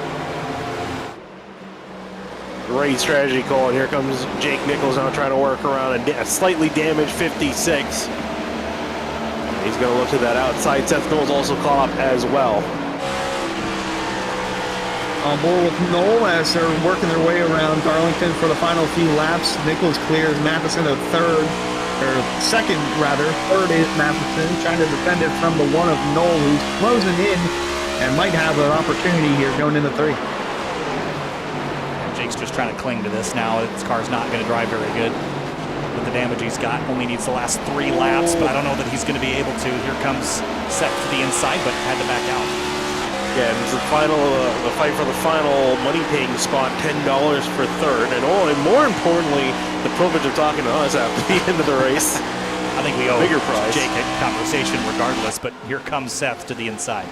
Caution. Oh, caution! Oh, caution! Oh my goodness, we got a spin in turn 1. It's Raid Slate, and he's going to give us our one and only attempt at a green-white checkered, Kyle. Oh, that changes everything. Well, I wonder what's Connor's reaction right now. Let's go back and see how this started, but Connor looked pretty stoic. Oh, there was some net code there, unfortunately. I don't know that I could pin that on anybody. I gotta say, I'm a bit surprised at how many incidents are on the straightaways tonight. Yeah, but watch the quarter panels here. There was a good 1.5 feet between those two. But doesn't change the fact that it's about to mix up this whole race. Because Connor Horn can't pit. Everyone else is no going way to. Jake's coming down. No. Thought he might. Yeah. No, I was like, there's no way it's worth betting. Unless you're like near the end of the order. J. Ray Bay in the comments. Who had the 42 winning this 20 minutes ago? Nobody. No. And then as soon as he texted that, well then. I mean, he's got the best opportunity of it. He's got the fresher tires as long as he can get a clean getaway. I really don't think the 73 and 56 have anything to get it unless they... And they're not the types to absolutely send it from like 10 car lengths back to the corners. I think Matheson would on Connor, but I don't think he's got the car to do it now because of the damage. Jake Nichols, I don't think, has the change in the bank to go make a withdrawal on Connor Horn, I suppose.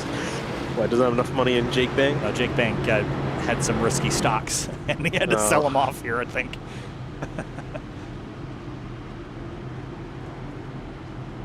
Yeah, I was invested all in crypto. Ah, Too big there to you fail. go. I also just want to point out for Connor Horn, this has been a great turnaround because the way his season started, I was trying to find where he was in the points because he was way down the order. Where's he in the points at one point? He was after race 3, he was 41st in points. Yeah. And now coming into tonight, he had, let's see, where is he in the points? He's 10th in the points with 1 win, and then if he can hang on, be gaining a lot more. So this middle part of the season's been very good for the number 42.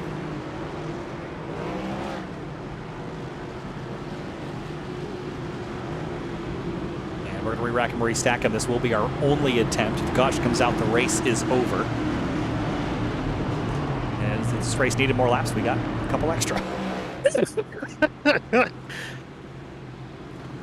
Keep pacing, make it to 267, full race. Full race. Yeah, it's not, at this point, you might as well, right?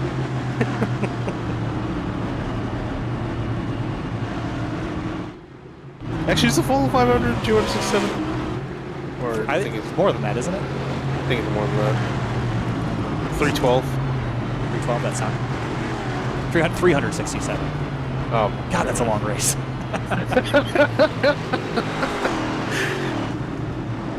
Again, I don't know. I really don't understand how these 100% Cup Series people do it. I'm also turning into like those, the cranky Zoomers that are like, these races don't need to be this long. I'm turning into that guy. You tune in, you're like, 267 laps. Who wants to sit here all day and watch that? Do like 3 15-lap heats and call it a day. All right. 1 to green. Here we go. 3 to go next time by. 2 to go next time by. For Connor, all he's got to do is nail this restart. I mean, the likeliness that something goes wrong behind him is extremely high.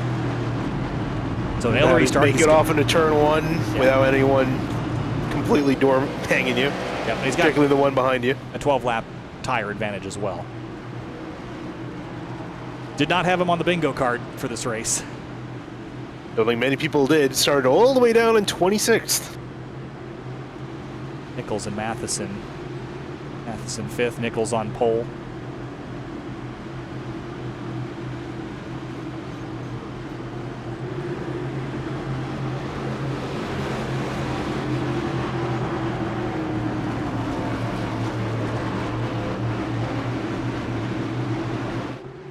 Calm before the storm here. Oh, yeah. Be a quick storm. Depending on what happens. Connor Horn, Jake Nichols in command here. 42 is the control car at the restart. We'll have 2 laps to go. Caution comes out, race is over. Green flag. Horn nailed the start. Exactly what he needed to do. Let's see what happens in behind him. They're side by side. Nichols, Matheson. It's going to be Nichols, then Matheson. There they go. Car around already. Caution's out. Race is over. And it's race slate again. Yep, no surprise there.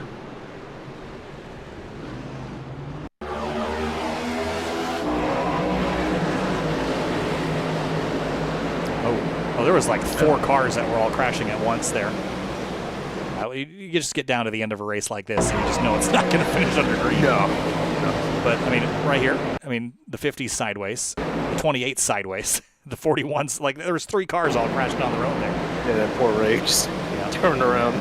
Rafe is wishing that his car was camouflaged in real life because of how his clearly it is, because no one's been able to see him tonight. I don't even think he's been able to see himself. Well, cinnamon-flavored gum, spicy out there tonight for sure for Connor Horn. And he'll come out of turn 4 after 204 laps. Connor Horn is going to go to victory lane in the Area Cup Series, Area 500, the Southern 500 tonight at Darlington Raceway. And it will put an end to the longest race of the season.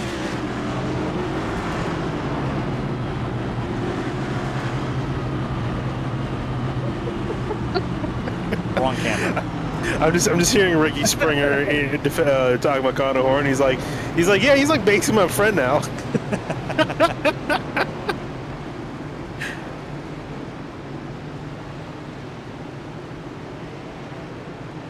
So he'll do his cool down lap and celebrate his 2nd win on the season. And that came from out of nowhere. He only led 11 laps. Yeah. Jake Nichols led 84. Jake Matheson led 95. And all it took was just that one strategy call coming to that last caution, the penultimate caution. Connor Horn made the right move, come in, get fresh tires, and drove his way through the field. And play the strategy game, and it worked out in the end for Connor Horn, and starts off 2024 with a W in the column. And he will celebrate down there on the main straightaway.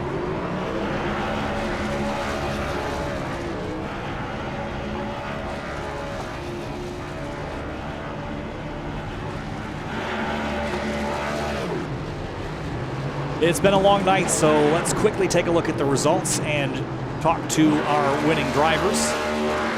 And at the top of the order, it was Connor Horn in that Chevrolet. Gets it done there, Finney. And Jake Nichols, Jake Matheson, Seth Knoll. Only one non-Chevy in the top 10. Yeah, I was going to say this is a very similar story when you look at the rest of the top 20 as well. Outside of that, McIntyre, the only Ford mixing up inside the top 10. Kwame Scott finishing back in 7th after everything's said and done. I'm sure he wished for something better after the night he's gone through.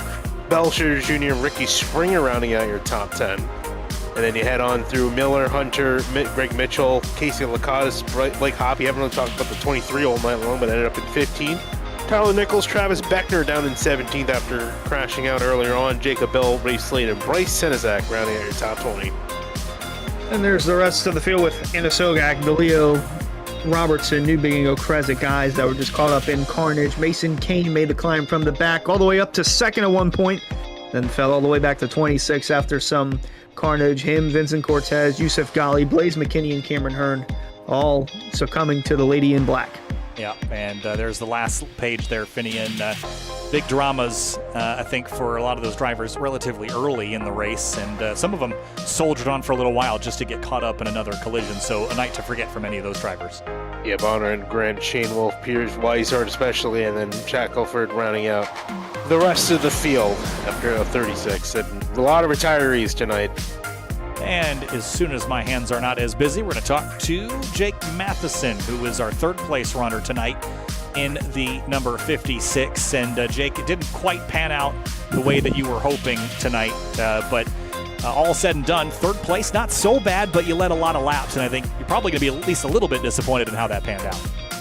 I'm really more disappointed in myself. I completely blanked that the commitment cone was further up than most tracks, so I gave myself an EOL and put myself back with 40 to go. So that stinks. But that last little 30 lap race there to the end, real fun. I saw Connor coming on new tires, and little short track racing at 1.5 miles or however long this track is, and he had a good race. Jake ran a good race. Absolutely wild from end to end, start to finish. So I had a good time. I'm lucky I was able to get a P3 out of this, especially with the right front bend after that contact late in the race. So good run. Do it again next week. Well, it certainly was a decent result, especially after knocking that thing in the fence. The caution may be a saving grace for you there at the end, just to kill some laps. So congrats on managing to get that thing back to the checkers. Yeah, I appreciate that. I mean, cars come unhooked and I just shot right and hit the wall. Kind of lost my shot at anything for the win there, but you'll have that in the bigger jobs. I feel like this lucky Miller Racing hoodie I got from Area Shop was my good luck charm for the rest of the race. So I don't even know what to say. I'm tired. It's been a long race. So are we, Jake. Congratulations, third place in the number 56. Appreciate it. Just real quick, guys, I just want to thank Calusa Pines, Celsius, Area Shop, Alien Gear, Huckett Films, and Miller Racing for everything they do. All right, Jake. Hey, thanks a lot. Congratulations. We'll see you next time. Thank you. And Jake Nichols led a whole bunch of laps tonight, but wasn't able to three-peat on your past wins here in the Area Southern 500. Second place, though. Decent points night. Some positives to take away, I'm sure. Yeah, good night overall, obviously. I wish we had more of our racing in the daytime here. The car felt perfect in the day. We kind of got untimely yellows at certain points when we were just getting going on the long run or just waiting for the long run to kick in, and then a yellow would come out. It happened 3 or 4 times, but we'll take it. Couldn't really do much at the end there. Car was just, I drove the same and it was just so loose. I felt like my only chance really to steal something was letting Connor go and seeing if they would wreck each other, and it almost happened. That was definitely the best shot I had, but I don't know. There's some great racing out there, and then there's a lot of guys in here that just race way over their head and talent level, and there's like 20% respect out here at the one track you need the most respect given and received, and it's a little annoying, but we'll take it. Seth came back from dealing with some drivers and their idiot moves and idiot style racing, and came out with a good team night, so we'll take it. Good one on Connor, good race with Matheson. It's always fun racing with him. We race as hard as we can, but it always tends to be pretty clean, so you got to respect that kind of stuff. So either way, great race to everyone that kept it clean as good as they could, and thanks to everyone at Area again, and you guys at SimTV for broadcasting here tonight. Thanks, Jake, and $20 to your name, also $1 for every percent of respect out there this evening. Hell so yeah. Enjoy that, and we'll see you next week. Thank you. See you guys. Yeah, all right, Connor Horn brings it home in victory lane. Nobody had you on the bingo card tonight, Connor. I don't think even you did until that last run to the checkers with those fresher tires. Congratulations. Where did you come from in that? I came from 12th. I don't know. I felt like I had a set of tires. I had one set of tires left for like probably 60 laps after some of the incidents I was in, and then I just decided to take the tires. I got up to 6th, and I just felt like I had no chance to win regardless unless I tried a tire strat. So I took my last set there with like 30 to go. I just I would have been happy if it went 20 laps and then went yellow, because I didn't really know if anyone had tires left. But yeah, I got up there. A few people let me by. I got up to about 4th, and then I got by Seth. He let me go, which was surprising to me. I think he wanted both Jakes and then maybe me to race it out, and then he could get in on it. Matheson passed Nichols, and then Nichols got back to his inside or outside, and then they lost so much time through 1 and 2. I was like, oh my god, wait, I could win this. So I didn't think I could win it until like 8 to go, and then Matheson got by, then Nichols let me by, which is really crucial as well. And was just able to get a run on Matheson. He obviously protected the inside pretty hard. He got back in front of me in middle 1 and 2. I gave him a bump, and then his tires were shot at that point. I got another run out of 2, and then he blocked really hard. And I figured, well, at this point, all bets are off. So I shoved him into 3 for sure. Put him up the track because I know no one could really get a run out of 4 on the top all night long, especially on old tires. I felt like it was what I had to do. just bearing he didn't end up dooring me, which he definitely side drafted me, but he didn't door me. He raced me clean considering how physical it got. And then in the one, was able to clear him. He tried his hardest to get back under me and make a challenge out of it, and then I got away. And yellow came out 2 to go. I was pissed because I honestly thought people behind me had tires, but no one pit. So that was huge as well, just to get through there as quickly as I did. And then I think I had it won. I had a good restart, but either way, yellow came out and solidified that. Crazy race. Yeah, job well done, though, Connor. After a long race like that, managing to play the strategy at the right point. Job well done, and race win earned. It's your second one on the season. It's been a long night, so we're going to sign off here shortly, but yes, congrats, sir. And we'll see you tomorrow. Yeah, I will see you tomorrow. But just quickly, I hate to keep you longer because everyone's been kept long. Jeremy almost didn't. Jeremy had to leave quickly because he couldn't pick his girlfriend up in time. But shout out 6ix9ine Motorsports, Jonathan Oates, making our paint schemes. I think we had the 4 best throwbacks in the field, and I'm chewing Big Greg tomorrow in honor of that. That was crazy to get through there. Obviously, Yusuf, Jeremy, and Skyler for racing. They really didn't have good luck, but Jeremy got back to 11th. And Pro Series side, shout out Macco Tools for sponsoring Delonte, Jake Nichols, and Jeremy. We got some good throwbacks. I'll reveal that on our Twitter in the next few days. But yeah, just really stoked to win. I say all the time I hate this track, but somehow run well at it, and I lucked into a win. So I'm pretty stoked. Well, if you don't chew Big Red, then yeah, sign say it. off. No, okay. All right, Connor. Thanks so much. Have a good night. See you. See you tomorrow. All right, guys. Wow. What a race. What an evening. And we'll wrap things up here in just a moment and sign off for the evening. But long race here in the Area Southern 500, but we were treated to a pretty classic battle there at the end, Finian. Oh yeah, fantastic battle amongst Connor Orr and Jake Nichols Matheson. It was a long time. It took a long time to get there, but man, was it worth it. At the end, that last 20 laps was really solid racing from all 3 of those drivers. They didn't wreck each other. They raced each other really hard, almost to the point of wrecking each other, but hard-fought battle amongst all 3 of them. Hats off. Yeah, hats off to Slinger Racing Graphics for being the presenting sponsor for the Area Southern 500, the 5th annual Southern 500 4 area. And I mean, what a thriller it was from start to finish. Had some good racing, had a lot of crashing, carnage going on, but that's what you expect when you come to the track Too Tough to Tame, the Lady in Black, Darlington Raceway, Kyle. And good news for those of you that do like racing at this racetrack. We got racing tomorrow night for the Truck Series and Thursday for the Pro Series. Yeah, we certainly do. It's going to be an interesting watch tomorrow night with the Truck Series race right after the Full Send Sim Spec Miata Series race from Sebring. We'll see you there tomorrow night, right back here at Darlington. Thanks so much. We'll see you next time.